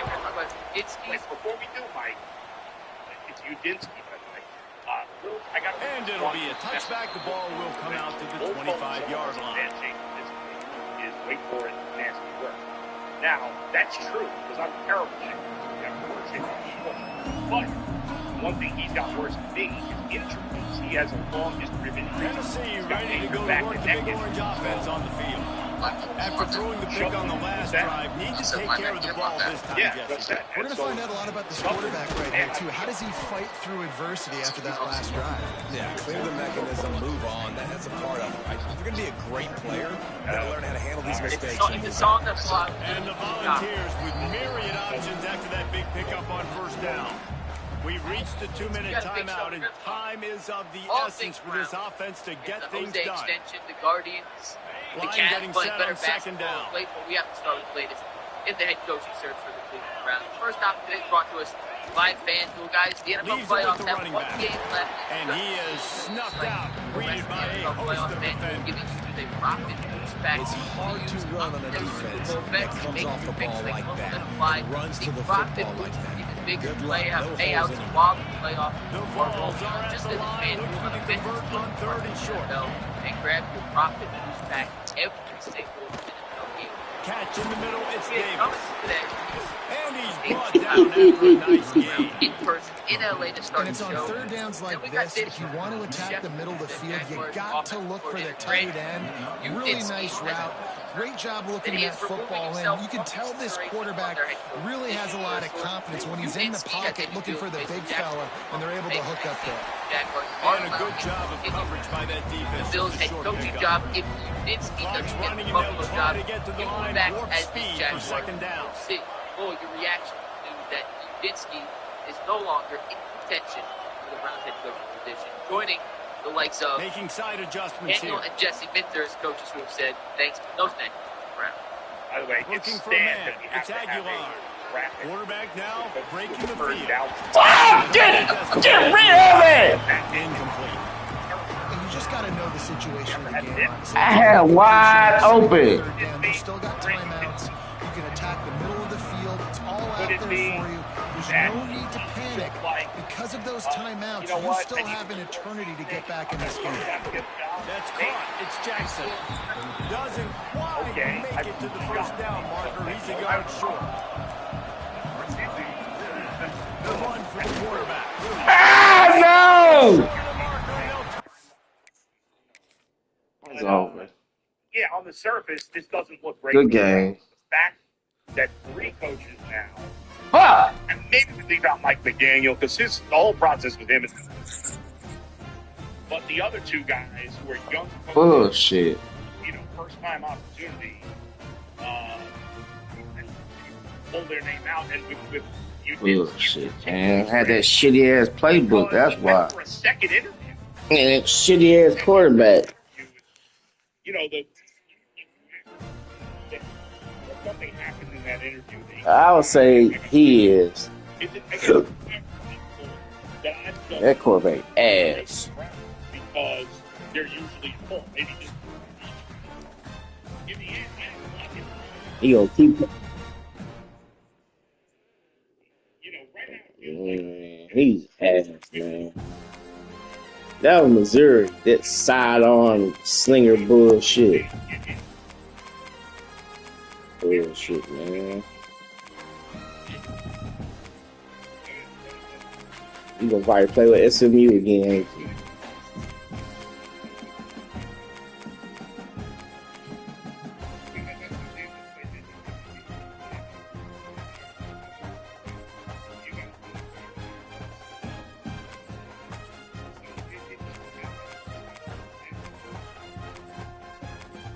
Yeah, Toledo's not good.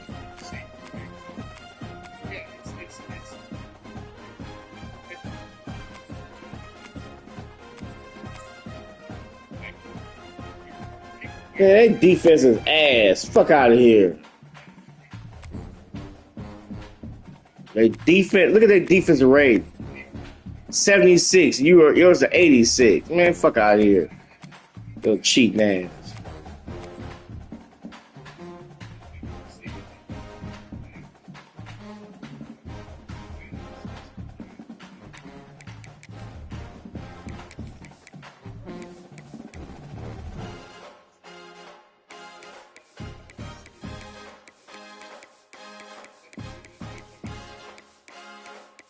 Fuck that. I'm playing my playbook. Fuck that shit. I ain't going back to that shitty. I ain't taking no chance with no shitty ass playbook. Oh, for 1 second, I'm about to put me a pizza.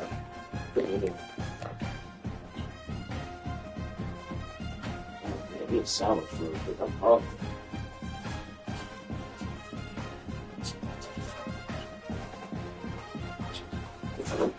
I can use Oregon's playbook. I'm good with Oregon's playbook. I'm good with Oregon's playbook. I'm not about to use change default playbook no more. Them playbooks be shitty.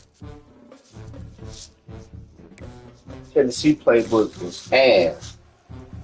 Shitty ass playbook. That's why you beat me, because I had a shitty playbook. That go-go bullshit. Go-go dancing bullshit. Huh? Yo, cheap ass. Do anything to get that fucker's hand. Cheap ass look.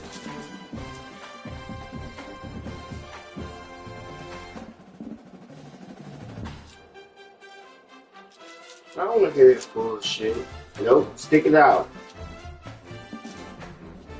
If you quit, it counts a loss. Whether you do want to pick the random weather, stick to the regular weather.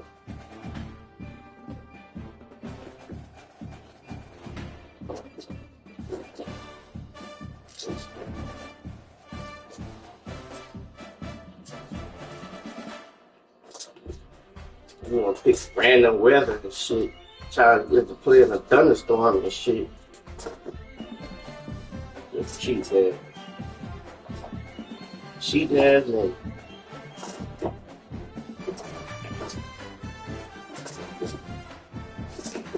You picking lucky today. Alright, I'm gonna get my mojo back. When I get it back, I want to hear shit. I'm gonna get my mojo back.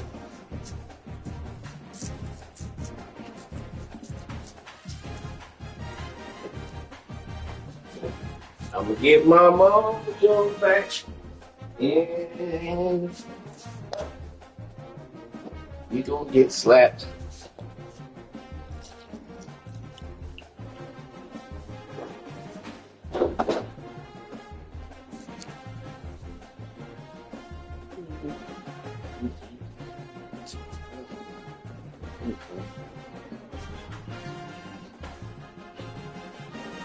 I'm gonna get the mojo back.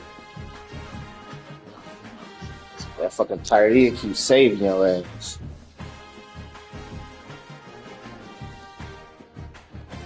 Fucking tight ends, receivers. Cause you damn sure can't run the ball on me. I shut that shit down. Ain't no running.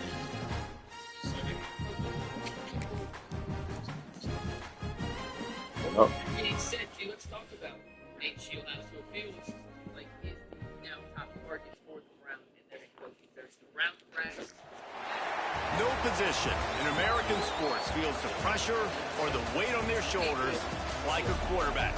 Hopes and dreams of an entire fan base of teams ride on whether their signal caller can lead them to glory.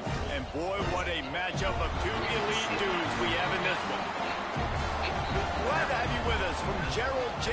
Ford Stadium in Dallas, home to the SMU Mustangs. As we'll see the number 21 team in the country, the USC Trojans, taking on a team from the ACC, the SMU Mustangs. For EA Sports, I'm Reese Davis, Jesse Palmer, and David Pollack with me. Guys, can't wait to get this started.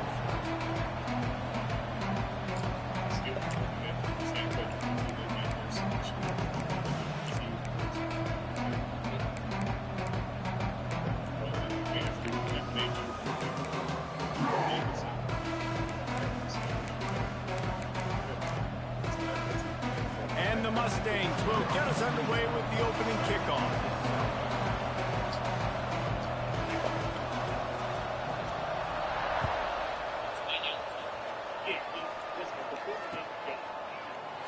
And he'll just take a knee, and this drive will start at the 25.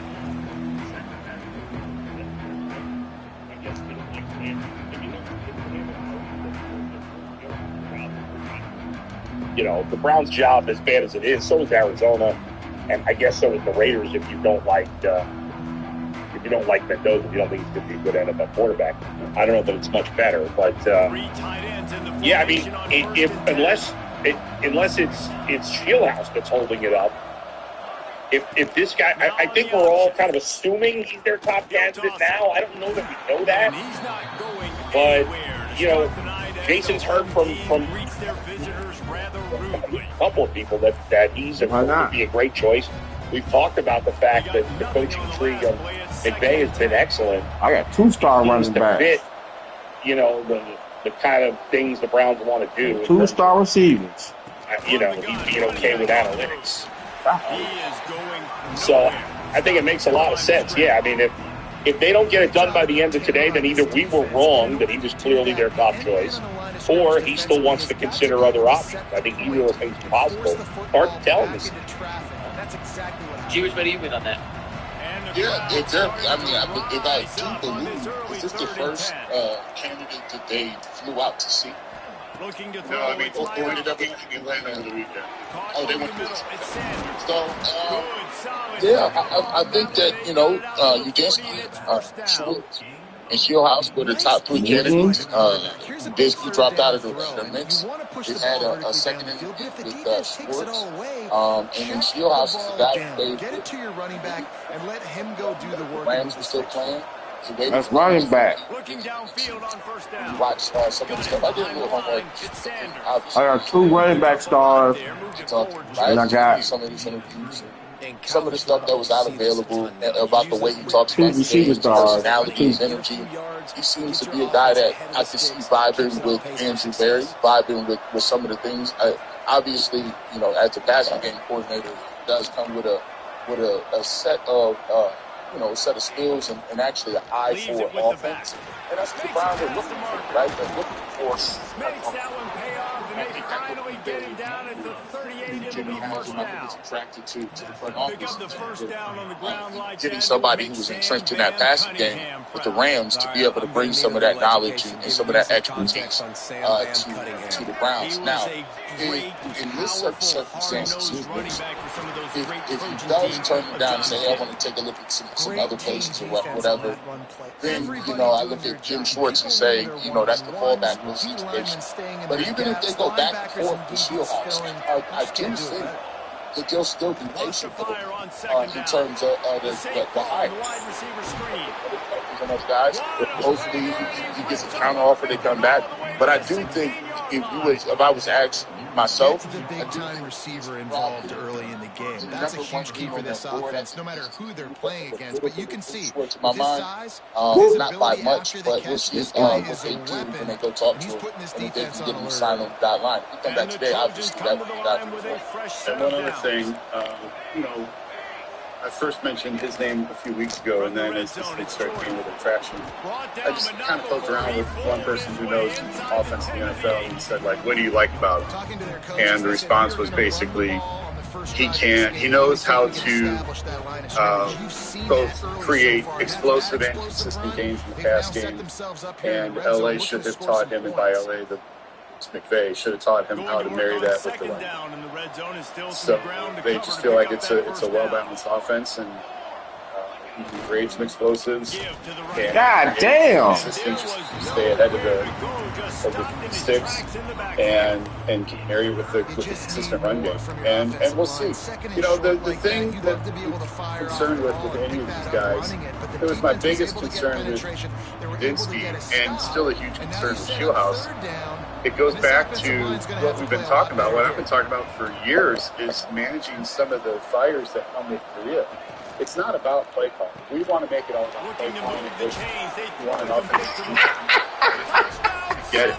Trojans. Than a lot of other jobs, and it comes with a little bit higher level of nonsense than a lot of other jobs. Being able to manage the day-to-day to that is as big or bigger of a job than anything else. And I got some fucking stars on my team. Got stars. Got my playbook.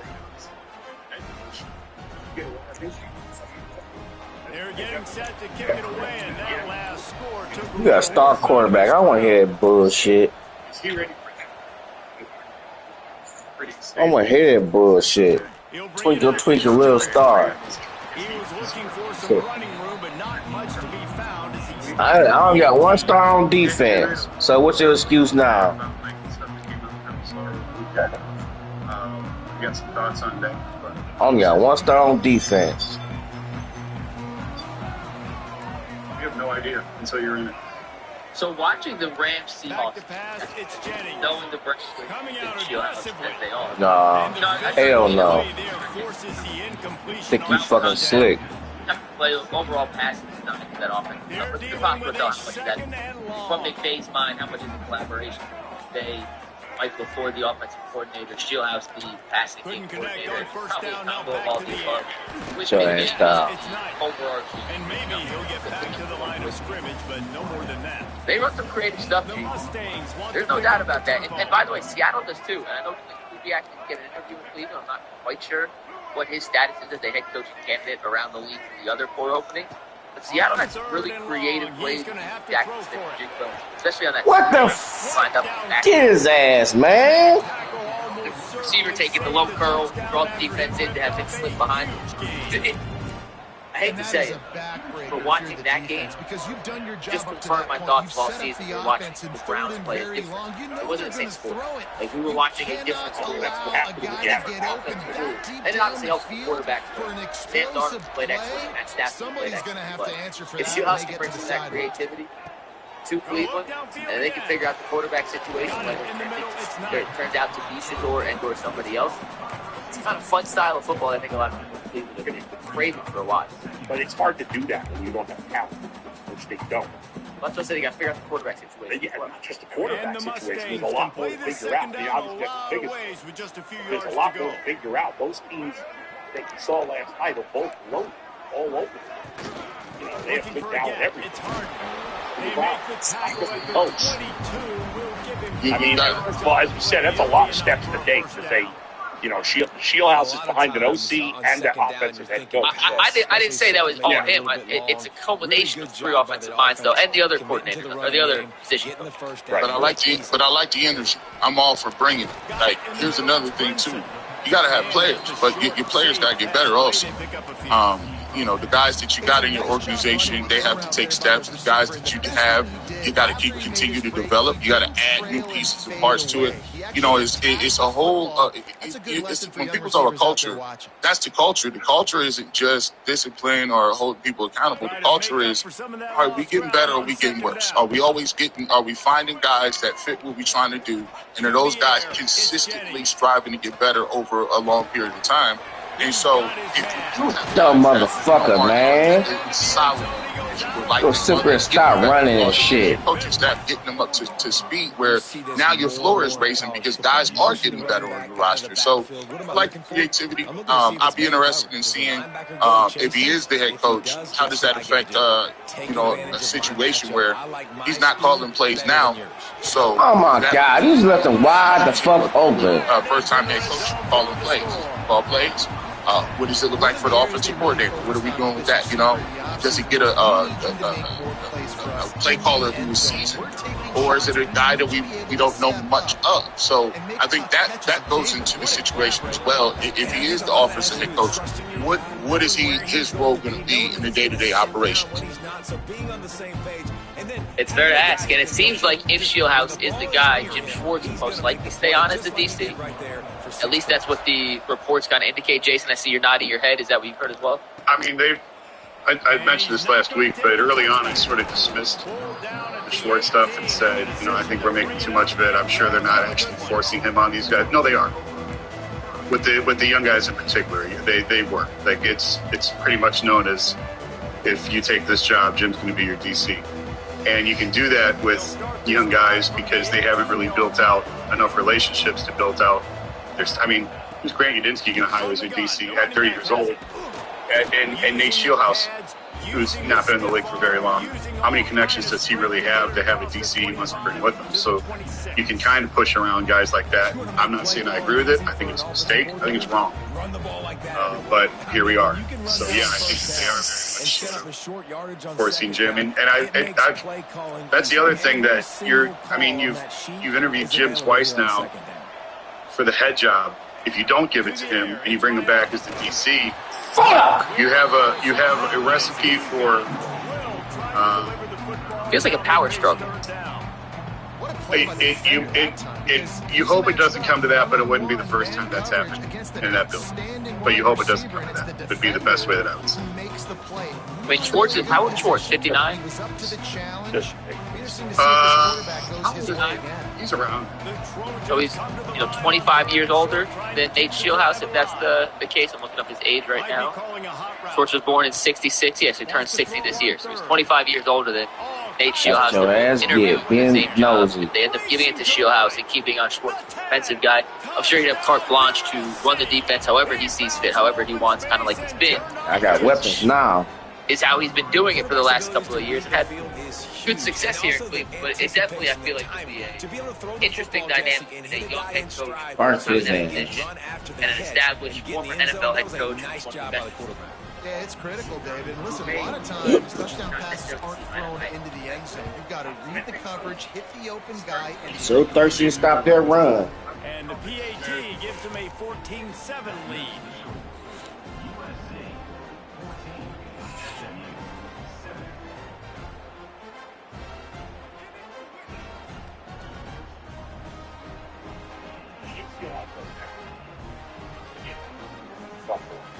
So if he takes the job, kickoff unit on the field, and this defense will be called on to protect this lead. He's done a good job. Like Jim's done a great job. So I mean, if I were Nate Shieldhouse, I wouldn't think I would want it to. Like, it's just asinine to force a motion on head. He'll bring it out. It's Johnson. Nice job by the kickoff team. Everybody stayed in their lanes, and they'll stop it at the 16. And that's even before they will work together. There's a lot that Jim could teach him and show him. Be a sounding board and resource. I have no idea what the relationship is between them, if any at all, prior to today.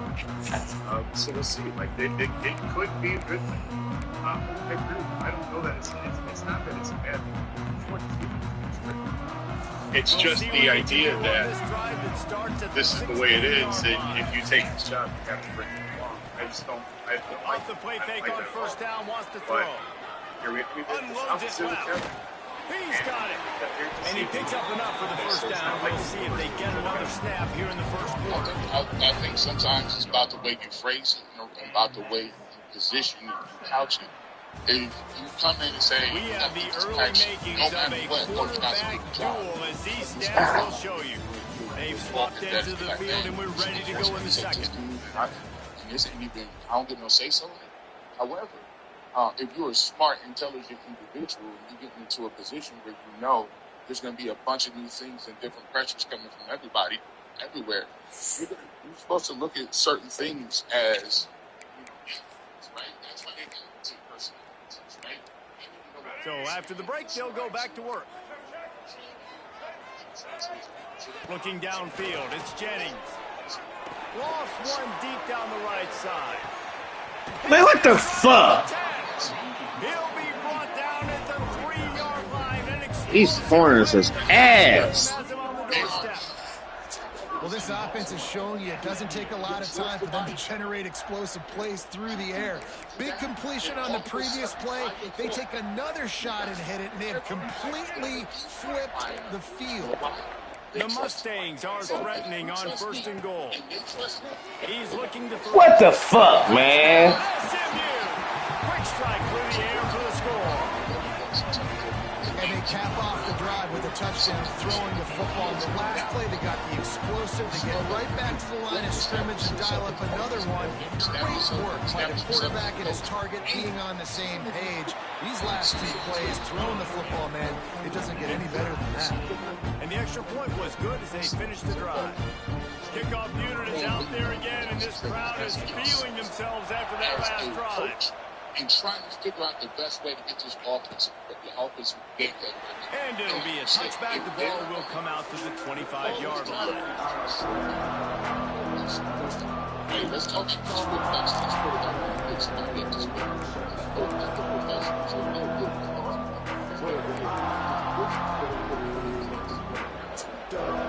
This Trojan Trojan offense is ready to go back to work.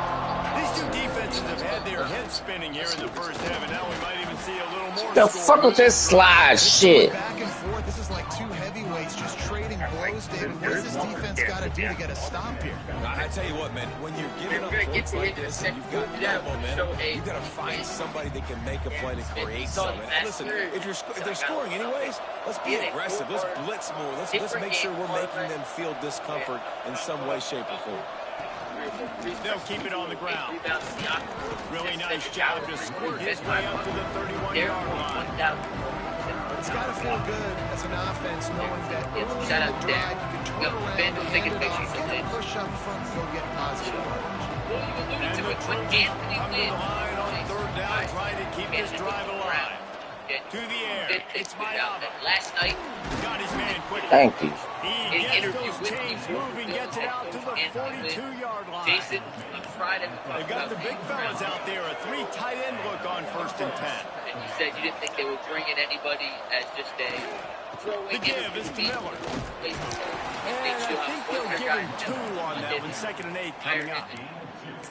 Man, it's really hard to control the running game if you don't control the line of scrimmage. And how about the defensive line doing a great job attacking those guys up front, not open up lanes to run through. Nice job just nullifying that run altogether. Quickly out on the damn it. wide receiver. If you hire Seahawks, This is no surprise to defenses anymore. Everybody throws wide receiver screens, and you could tell they were ready for it. They saw the quick game. They pounced on it, got the wide receiver on the ground. That's not the first time they've seen that one. Just shy of midfield at the 47. The defense needs a 3rd down stop. From the gun, wants to pass. Finds his man. It's Lemon. Couldn't ask for much more there. A 1st down, and they're down to the 42. 3rd down, a lot of times it comes down to not necessarily who's the most open, who do you trust the most? No, it's not about the X's and the O's. It's about the Jimmies and the Joes. And when my guy's better than you and I get you matched up out wide and I know I trust you, I'm finding you. On the direct snap, it's Miller. They forced ahead just a bit. Not a lot working with the Wildcat there.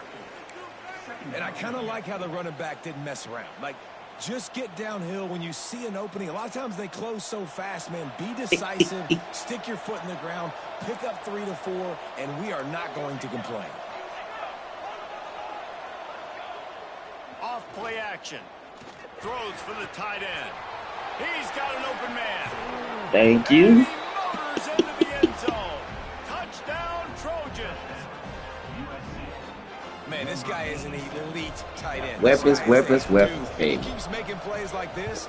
We're going to start comparing him to Brock Bowers and Kyle Pitts. The run after the catch, the big body, the athletic ability. He has it all. And they tacked on the extra point. Too worried about the run. Got about the pass.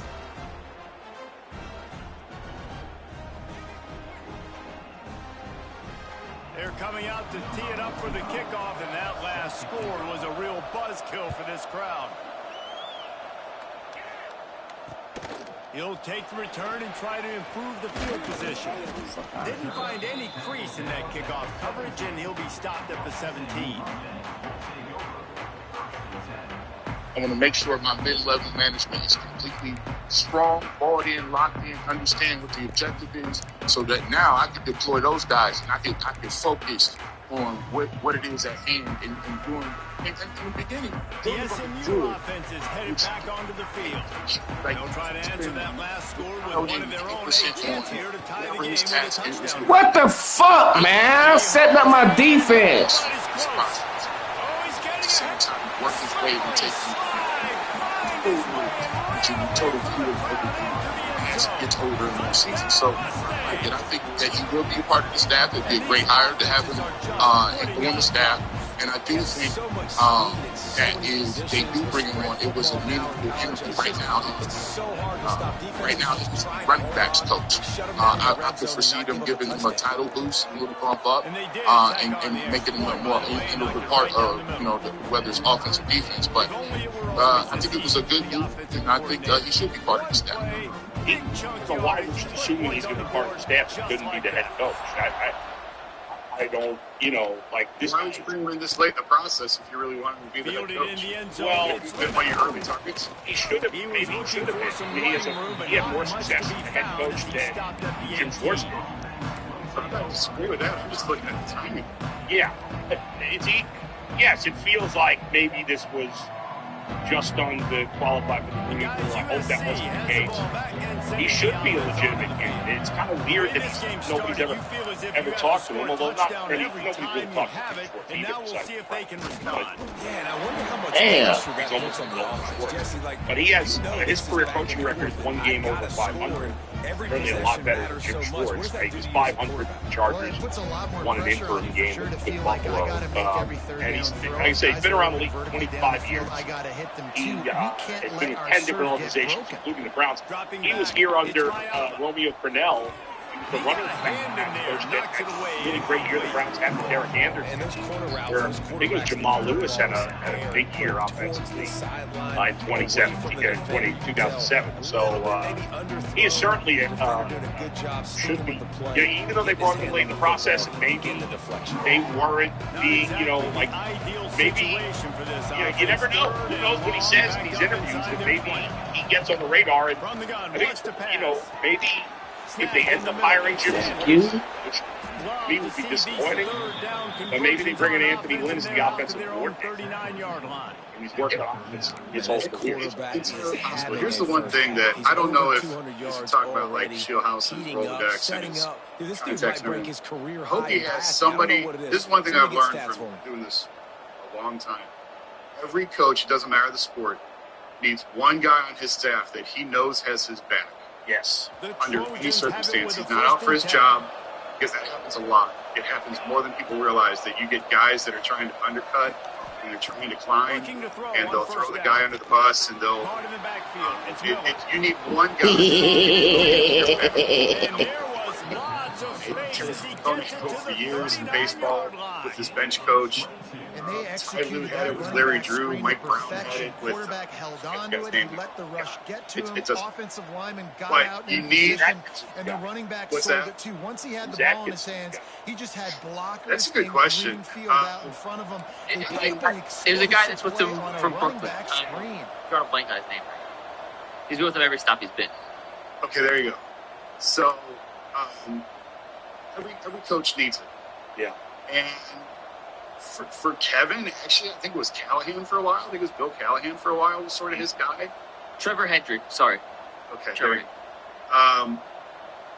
And I don't know who, and I just, it's just something, I'm not saying it's doing it. It's just something that is we talk about, like, building out staffs. Regardless of who the head coach is, especially when you're young. They try to pop a run on the draw. Big mistakes.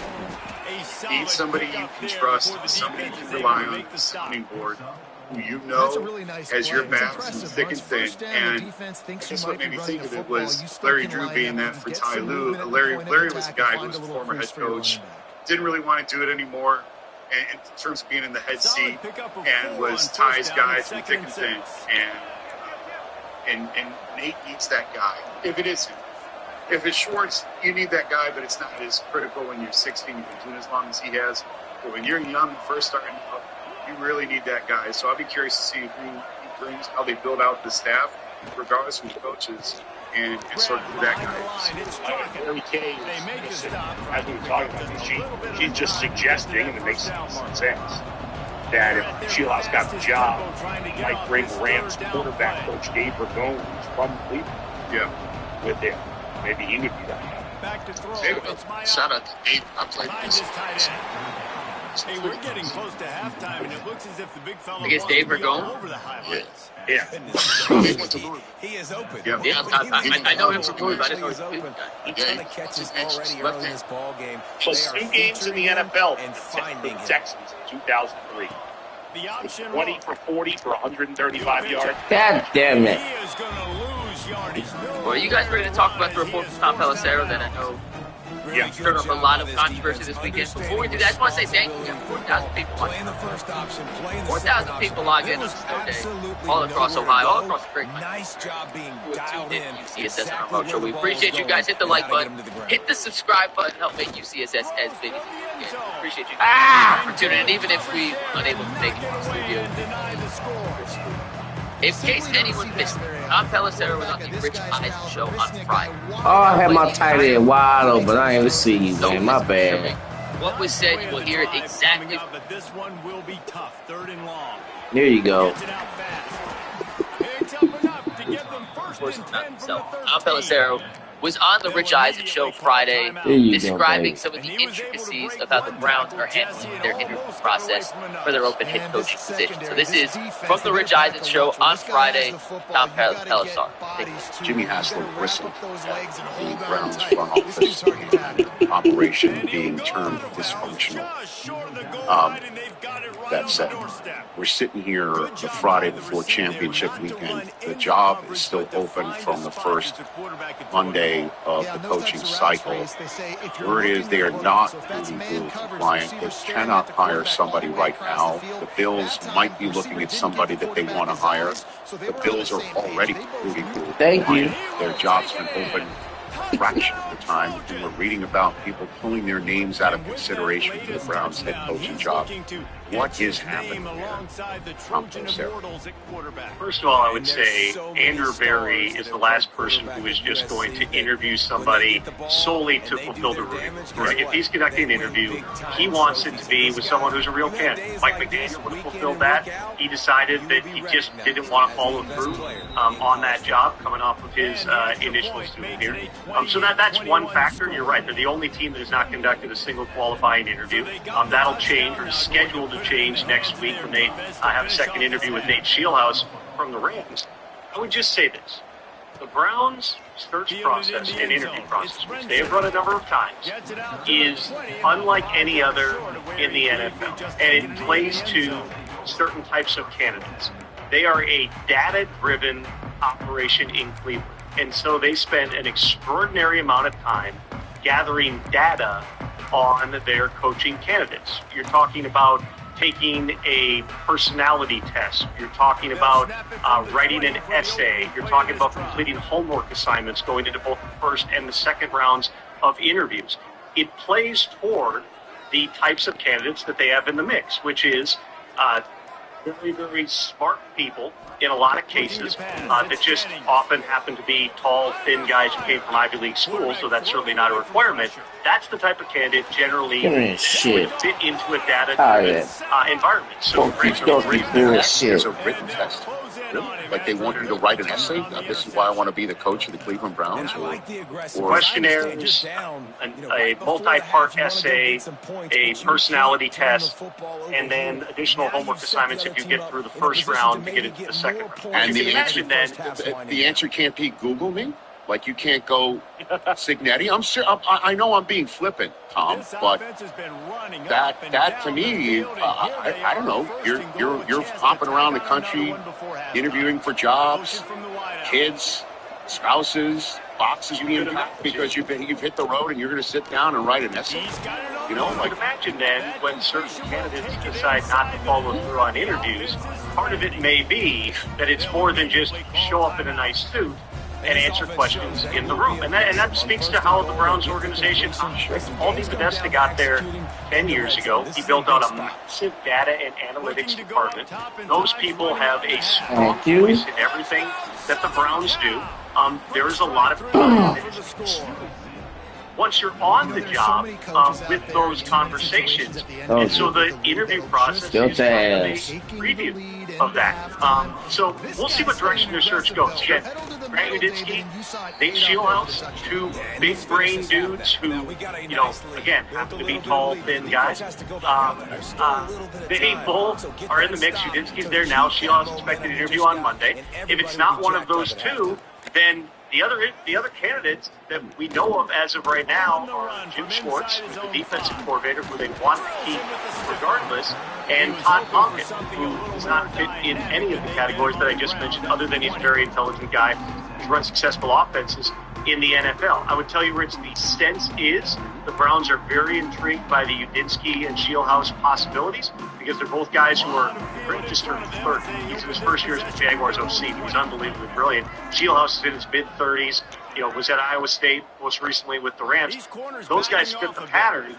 If they are not, ultimately the Browns on their scorecards that they collect do not decide that those guys are the best candidates, then the default, I believe within the league, is the default would be Jim Schwartz. Then you're trying to figure out, all right, well, now what do you do on offense?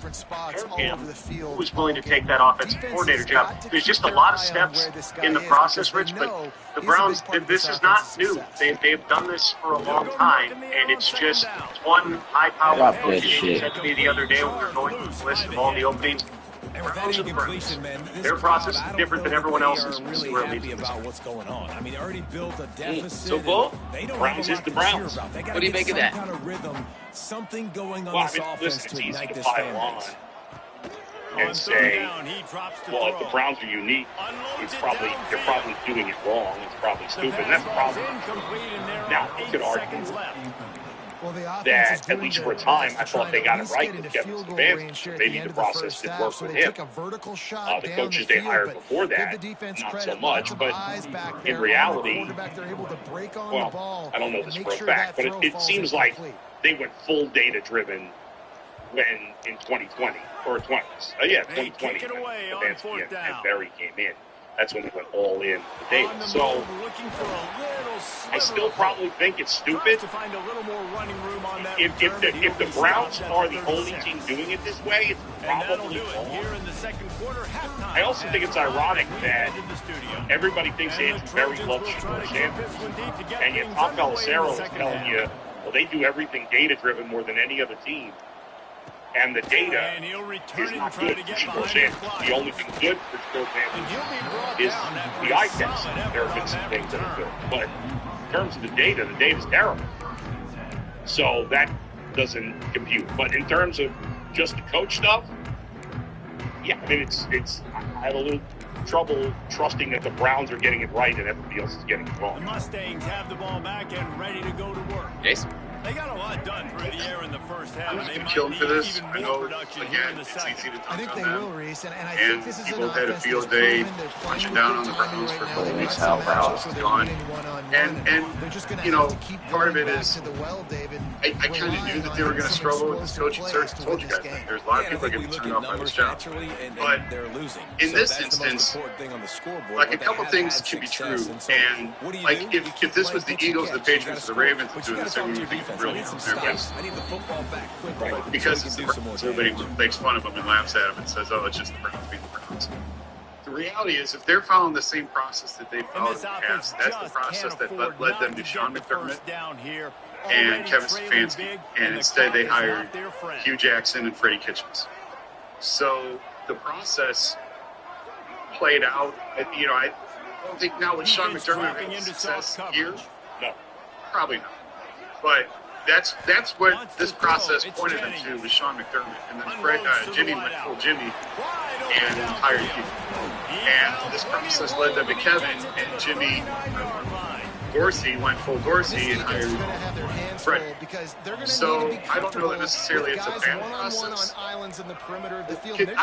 Can you a little bit about some of the personality tests, stuff like stuff like that? I'd never heard that before. What the fuck?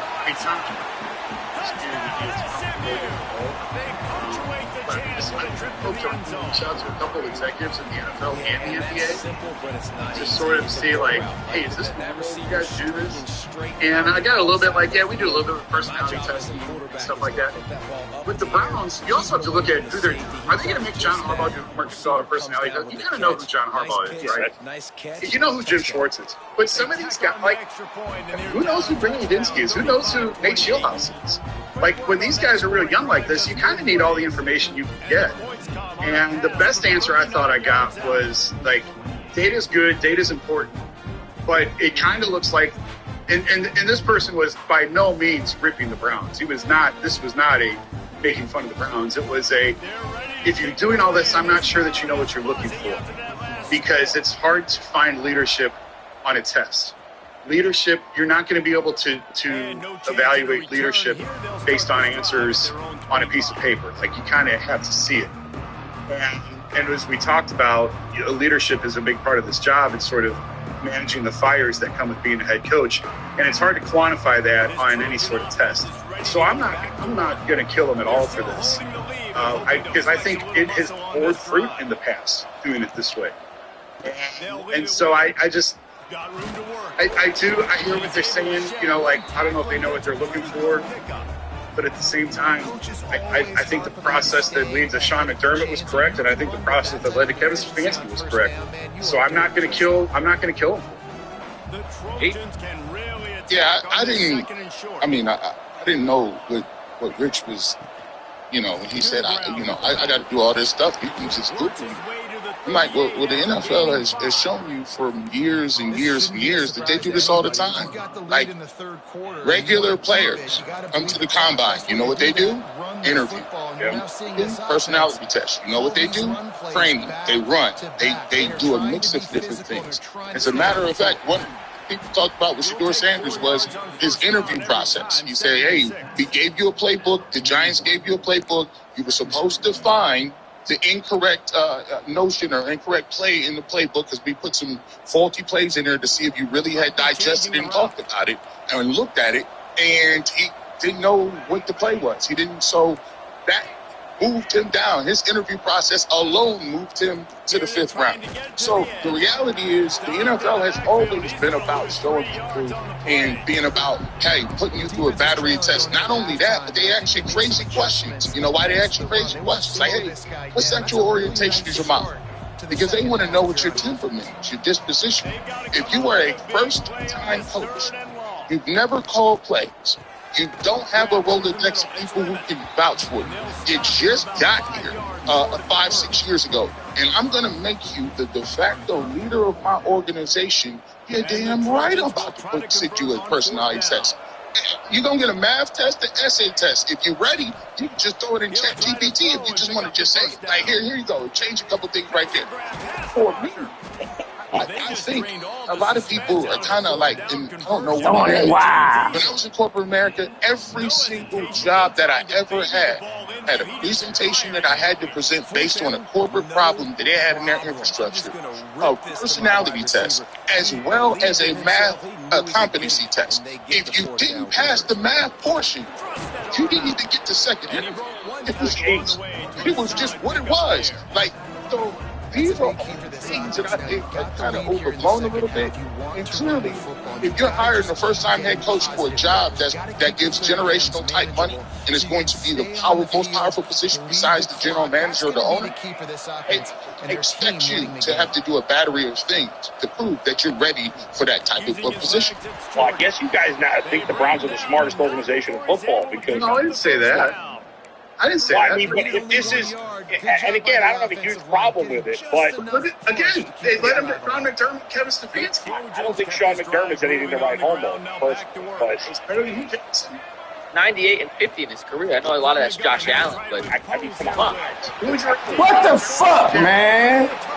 Yes, Sean McDermott, but the truth is Hugh Jackson. Bullshit, man. The point is, Sean McDermott, if he had been hired by the Browns, wouldn't have a good record. But we don't know that. But they'd have probably, I bet you they've been better than 1-31. We have no clue. We have no way of knowing. Everything we talk about is a guess, guys. I mean, we're all, most of the stuff we're talking about. So the Browns have a process that's unlike any other team. That's a glitch. It's a fucking glitch. They keep making my man move. Don't like me into some genius head coaches. I mean, I'm not adequate guys. No, I'm talking about the process. The outcome is good. The process is I want to know as much information as I can on a limited basis in a very quick time period. You can find out information without making somebody write an essay. How? There's a million different ways. You can ask them questions. I don't know. Every other team finds a way to do it. You think some other teams are not getting... You think the Browns are getting more information than other teams? Here's what I want to know. If you want a job and you're energetic for the job and you love the job and you think you're good for the job, are you going to put your best foot forward and put the time, energy, and effort into putting something together to show these folks that I want to do it? Yes, you are. It's part of it. If 31 teams are not asking you to write an essay and one team is, that one team probably. Hey, well, listen, I'm just telling you, my whole experience. That's irrelevant. In this business, 31 teams are not doing it. You know it's irrelevant? Those are 31 teams. If you want to interview for my team and you want my job, this is where you go. So maybe that's why nobody wants the job. Territory just ruined that last drive, David. And, you know, like when I got the offense moving a little bit and put that thing on the deck, Jesse, but move on. They came to me and said, what do you want? They practice it all week. 5 points per that's pressure. Every ball and what's on the resume? They just got to do a What better you're job. showing, that's why I said John Harbaugh. If they make John Harbaugh go through that, then they're then it's But if you what's that? Hey, my big point on this is I gotta imagine this is Canada specific. I can't foresee a world where the Browns are asking Jim Schwartz, who's been in the building for 3 years, to write some essay and take another personality test. Then that's ridiculous. And that's a waste of time. These two guys, just on the same wavelength, they make clutch connections all the time. And that's practice, man. That's all summer. That's all spring. Just so many hundreds. There's only so much you can know because there's exactly when that guy's gonna break. You know he's a stud. You're gonna feed him, especially on these third down on the process, then so be it. Again, I just think there's so much that the Browns do wrong that you can look at and say that was a disaster, and I think we point it out all the time. I'm not going to kill him over this because I actually think the process is the only thing that I've defended. Even I wish Jay was on today because I was just like, this is the one thing that I thought Pete Podesta was good at was identifying coaches, and I think that he looked at what's that? But I do think that like the process that led them. Can't stop me. I can't stop you. And if that's the process that they're following, I believe that it is. I don't have an issue. By the way, write down. God damn it! Obsessed with continuously writing down our high number of live views a year, like he. So it's just, we've hit a high of 43.86. Gave up too much penetration. He's got nothing to do with it. Stuck at home. We appreciate it today, but no, when I first saw the clip, I was like, wow. Except facing a third and It's more on both sides. The Browns are the only team doing it. I texted, I don't have a Rolodex like Jason, but I do know some great coaches around sports. Like, what was your process? None of them had interviews, or none of them had essays they had to write beforehand. But then you think about to what G said. Udinski, and Shieldhouse. Barely the babies in the NFL. It's not saying they're babies in the coach, more babies in the NFL. And I feel like if you're going to put the investment into them to be the face of your franchise, which, let's be honest, the head coach right now is the face of the franchise unless you have a superstar quarterback. The Browns may have one on their roster, just not there yet. More likely than not, they don't have one on the roster. So for the time being, this head coach who they hired is going to be the guy who we all kind of look to as the voice, the face, whether we like Stefanski or not, whether we agree with how he handled the media or not. Those are things that you may be able to get a little better. You're not going to find out definitively. You're not going to get every answer, but you can get a little more information by kind of going through some of these unconventional, I'll call them, interview tactics. And to Jason's point, it led him to McDermott. Jimmy went against the grain and they hired Hugh Jackson. It led him to Stefanski in 19. They hired Freddie Kitchens. It led him back to Stefanski in 2020. The results haven't been disastrous. And unless it's disastrous, you believe the process, then you kind of got to stick with what you believe works and hope it pans out. I guess the Bills are going to just hire Brett Udinski, Bill Jones. I give it against Freddie. I don't think they're going to. Of course not. Well, they were trying to sneak more than anything, I think what the process is you got to understand how they do it. Reality is, the Cleveland Browns are going to be the talk of the town everywhere in NFL. And it doesn't matter if you're good or bad. You're going to be the number one story pretty much until you either are out of the playoffs or you get done or you're eliminated or you're terrible next year. The Browns, based on who they have on their roster, will be the number one story. Everything you say can and will be used to give you important public opinion. So, I need to know how you move. you handle these questions when you're thinking about this. You have to notice, especially from guys who haven't had cameras in their faces. Like, these guys are coordinators or position group guys. These guys haven't been forced to talk every single week or every single week. He pushed me! So people get tired of hearing Black Shador Sanders and Deshaun Watson. You better doggone well figure out if you got a head coach that is strong enough mentally, is smart enough to communicate in a way where you can diffuse landmines before you step on it. Those are the things you need to figure out prior to you getting the headset, because the headset isn't where the problem starts. It's the stuff you got to do. You don't even get on the field from home. It's stuff that really can bog you down, especially if you ain't used to it.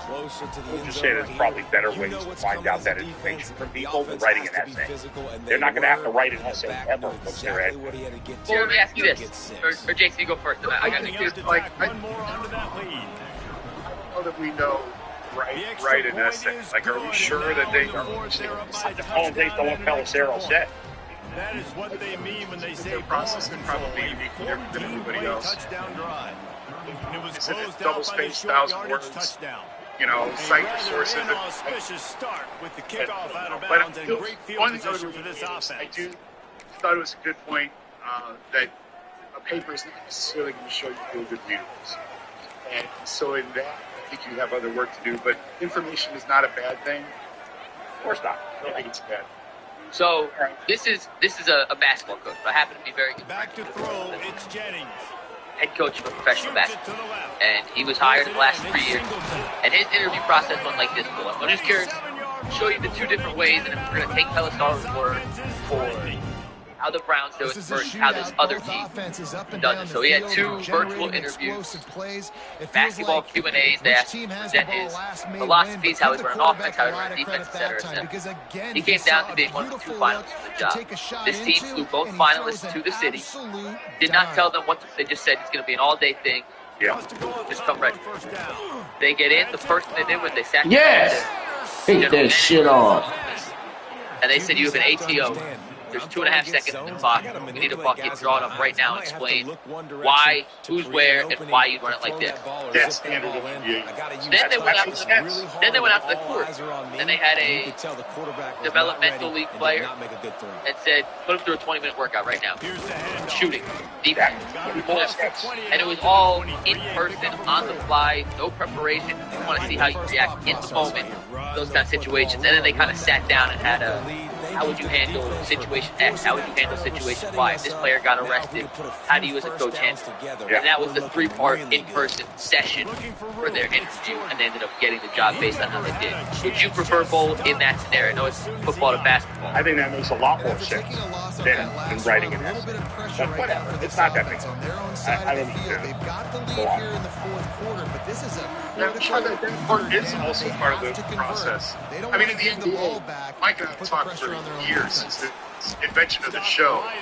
ATOs are such a crucial part, and what can you draw up? And they captured that with Blatt when they brought Blatt in. When he goes to the room, he said, 3 seconds left, side out of bounds, what are you drawing up? And yet they still managed to hire David Blatt. And who's to say that that's not part of the Browns process of, okay, there's 2:37 on the clock, we don't have the ball, we're down 6, or we do have the ball, we're down 5. What do you call it? You know, I'm sure that that's part of it. It's not just night. Written is the only thing that they do. Night. Easy conversion for this offense. It's like kind of like the elevator speed. You guys have heard of that, where you're in an elevator with a bunch of business guys and powerful people, and they ask you, what do you do? You gotta tell somebody what you do. And that is a huge 4th-down conversion late in this it's kind of like that. I feel like you have somebody like this, more than 90 if you understand your philosophy, right? If you want to teach your philosophy, feel new team. Carriers to stay in bounds to keep this clock ticking, just like that guy did there. There to stop him at the 43, but he gets 5 and moves the sticks. And you hear people talk about the 4-minute offense all the time in football. What does that mean? That means you're getting first downs, running the clock, and just right now, physically physically dominating one up part front. of the Nice job by this offense. one part of the equation. They went right back to him, and this time the defense was all over him. Nothing to show for that, Brock.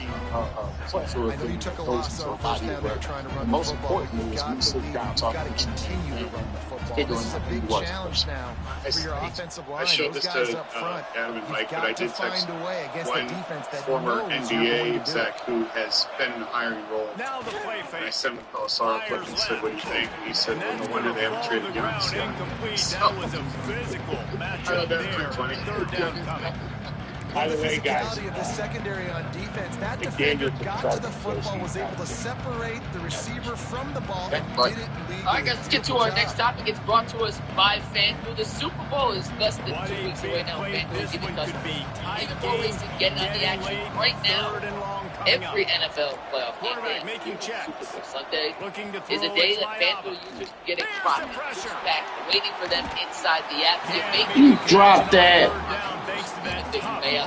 While the Super Bowl is going on, just visit FanDuel and official Love the effort on defense that time. That looked like that was going to be a completion downfield, but the physicality of the defender. We have one last football topic to talk about, guys. Then we'll talk a little bit about the Cavs' hot stretch and the Guardians signing Jose Ramirez to an extension. But G. Bush, it may come out later today that Nate Shieldhouse is the next head coach of the Cleveland Browns. They may not do a deal.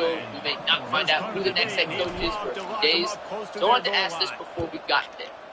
If you could design an offensive system to best suit your skill set, assuming for this conversation, the Browns win the next season, Bush Doors are starting quarterback. You could design an offense to best fit his skill set.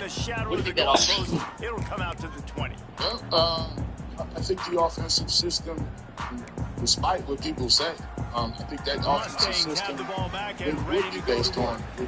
One of the things that I would do is I would come in as I would push your house and watch yeah, those mistakes are going to happen. You're going to throw the football, you're going to throw interceptions. But I think going downfield for the making play. And it's incomplete. They were looking for the huge gain on first down. He's not done, man. This QB is on a good job of getting guys on the first step. Here we are, guys are where they're supposed to be. Taking shots. When you're in a rhythm like that, you feel like any time the ball leaves your fingers, it's landing in your receiver's hands. And oftentimes for this guy today, it's been for touchdown. Second down, they'll go to the air. Fires to the wideout. And that's going to be incomplete. A lot of contact on the play, but no flags. It'll be third down. Missed opportunity on offense. QB and receiver just not on the same page there. The puzzle, he was off. Or, hey, I was supposed to get a little bit of time here. Guard, right tackle. This defense has kept them backed up. Now one more stop, and they can get off the field on third and long. False starts. Now you second and 9. Those are the things. Wide receivers not being where they're supposed to be on a certain match. So for me, I think timing is the key. And then I back to pass, it's Jennings. The fact that starting to feel a little pressure. He took a hit. So I want to see more things. Deliver the football. It's incomplete. On the rollout. Nice job by the quarterback trying to buy time and scrambling to the right, but it was the ability to throw the football downfield. If you look at it and take a look at what he was able to do, he threw the ball down further than most quarterbacks do in the league, and he threw the ball with a nice touch and deep ball that by the bond. Nope. Stop his ass. They need to keep that drive alive. Man, as a defense, you're like, oh, they're going to draw something. Solid, They're not going to go for it. They go for it. Run game a big stop. You set your offense up. You turn the momentum. This defense should be feeling really good about themselves. Well, in his early adjust the pattern. Browns was play action. Watch the Rams. Rams are able to run play action and get the ball out and do things like that. So for me, defense obviously at this point is trailing. They need to get the football back. They're expecting run. They know the offense is going to try and game the clock, so you got to be good at the point of attack. They were where they're supposed to be, and then the chunk plays, adding that into the mix and keeping the defense up. Open this drive. It's 2nd and 12.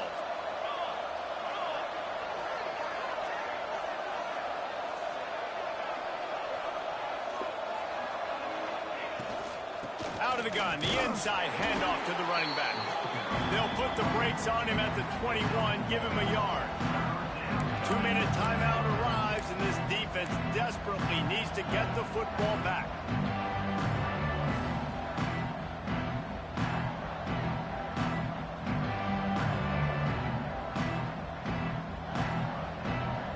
Be a very stupid thing to do. And same thing with any other quarterback. They get out scored as a guy. Position on 3rd and long. Same thing with the Cardinals when they're hot. They, whatever. So, but that being said, I mean, I don't know what else left to say. He hit on all of it. So. Night. And they trusted their QB to throw the football. And a lot of that was kind of out of rhythm, but I do think his ability to go deep is probably his strength. In a big moment. So I do think you want to be able to do that. Yo. I don't think really have the talent to do that. What happened, but Bama? I think that With your brother? in theory, based on your thing here. First and goal with the lead and the clock working in I ain't doing shit playing up my homeboy college football.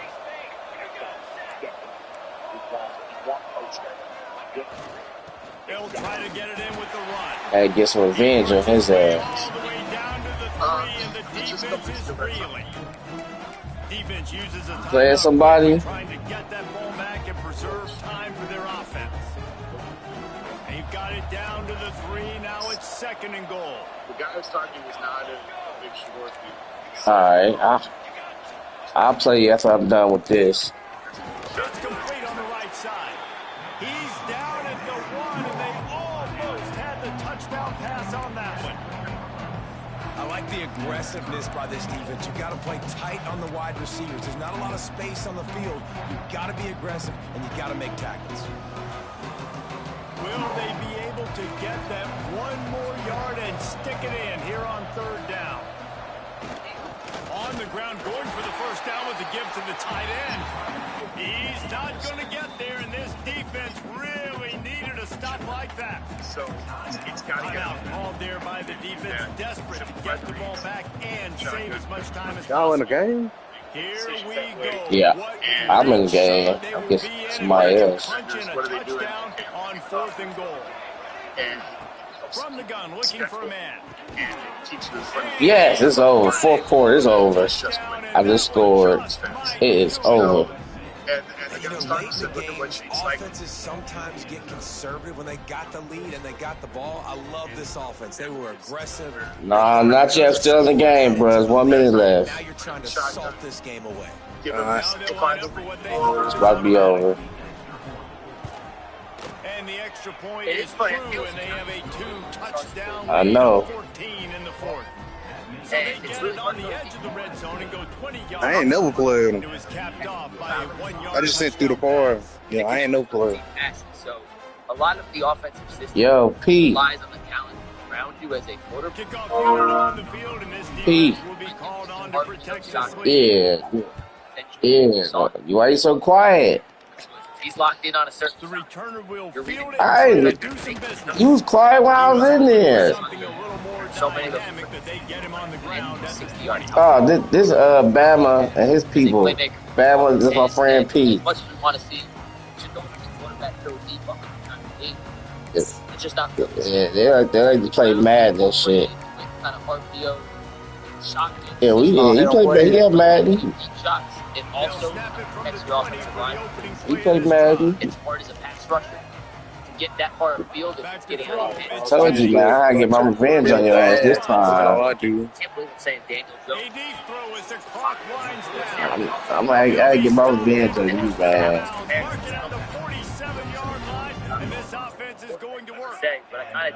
I don't think the pressure's going to get to these guys. This is when it's fun. Late in the game, down 1 score, gotta have it right now.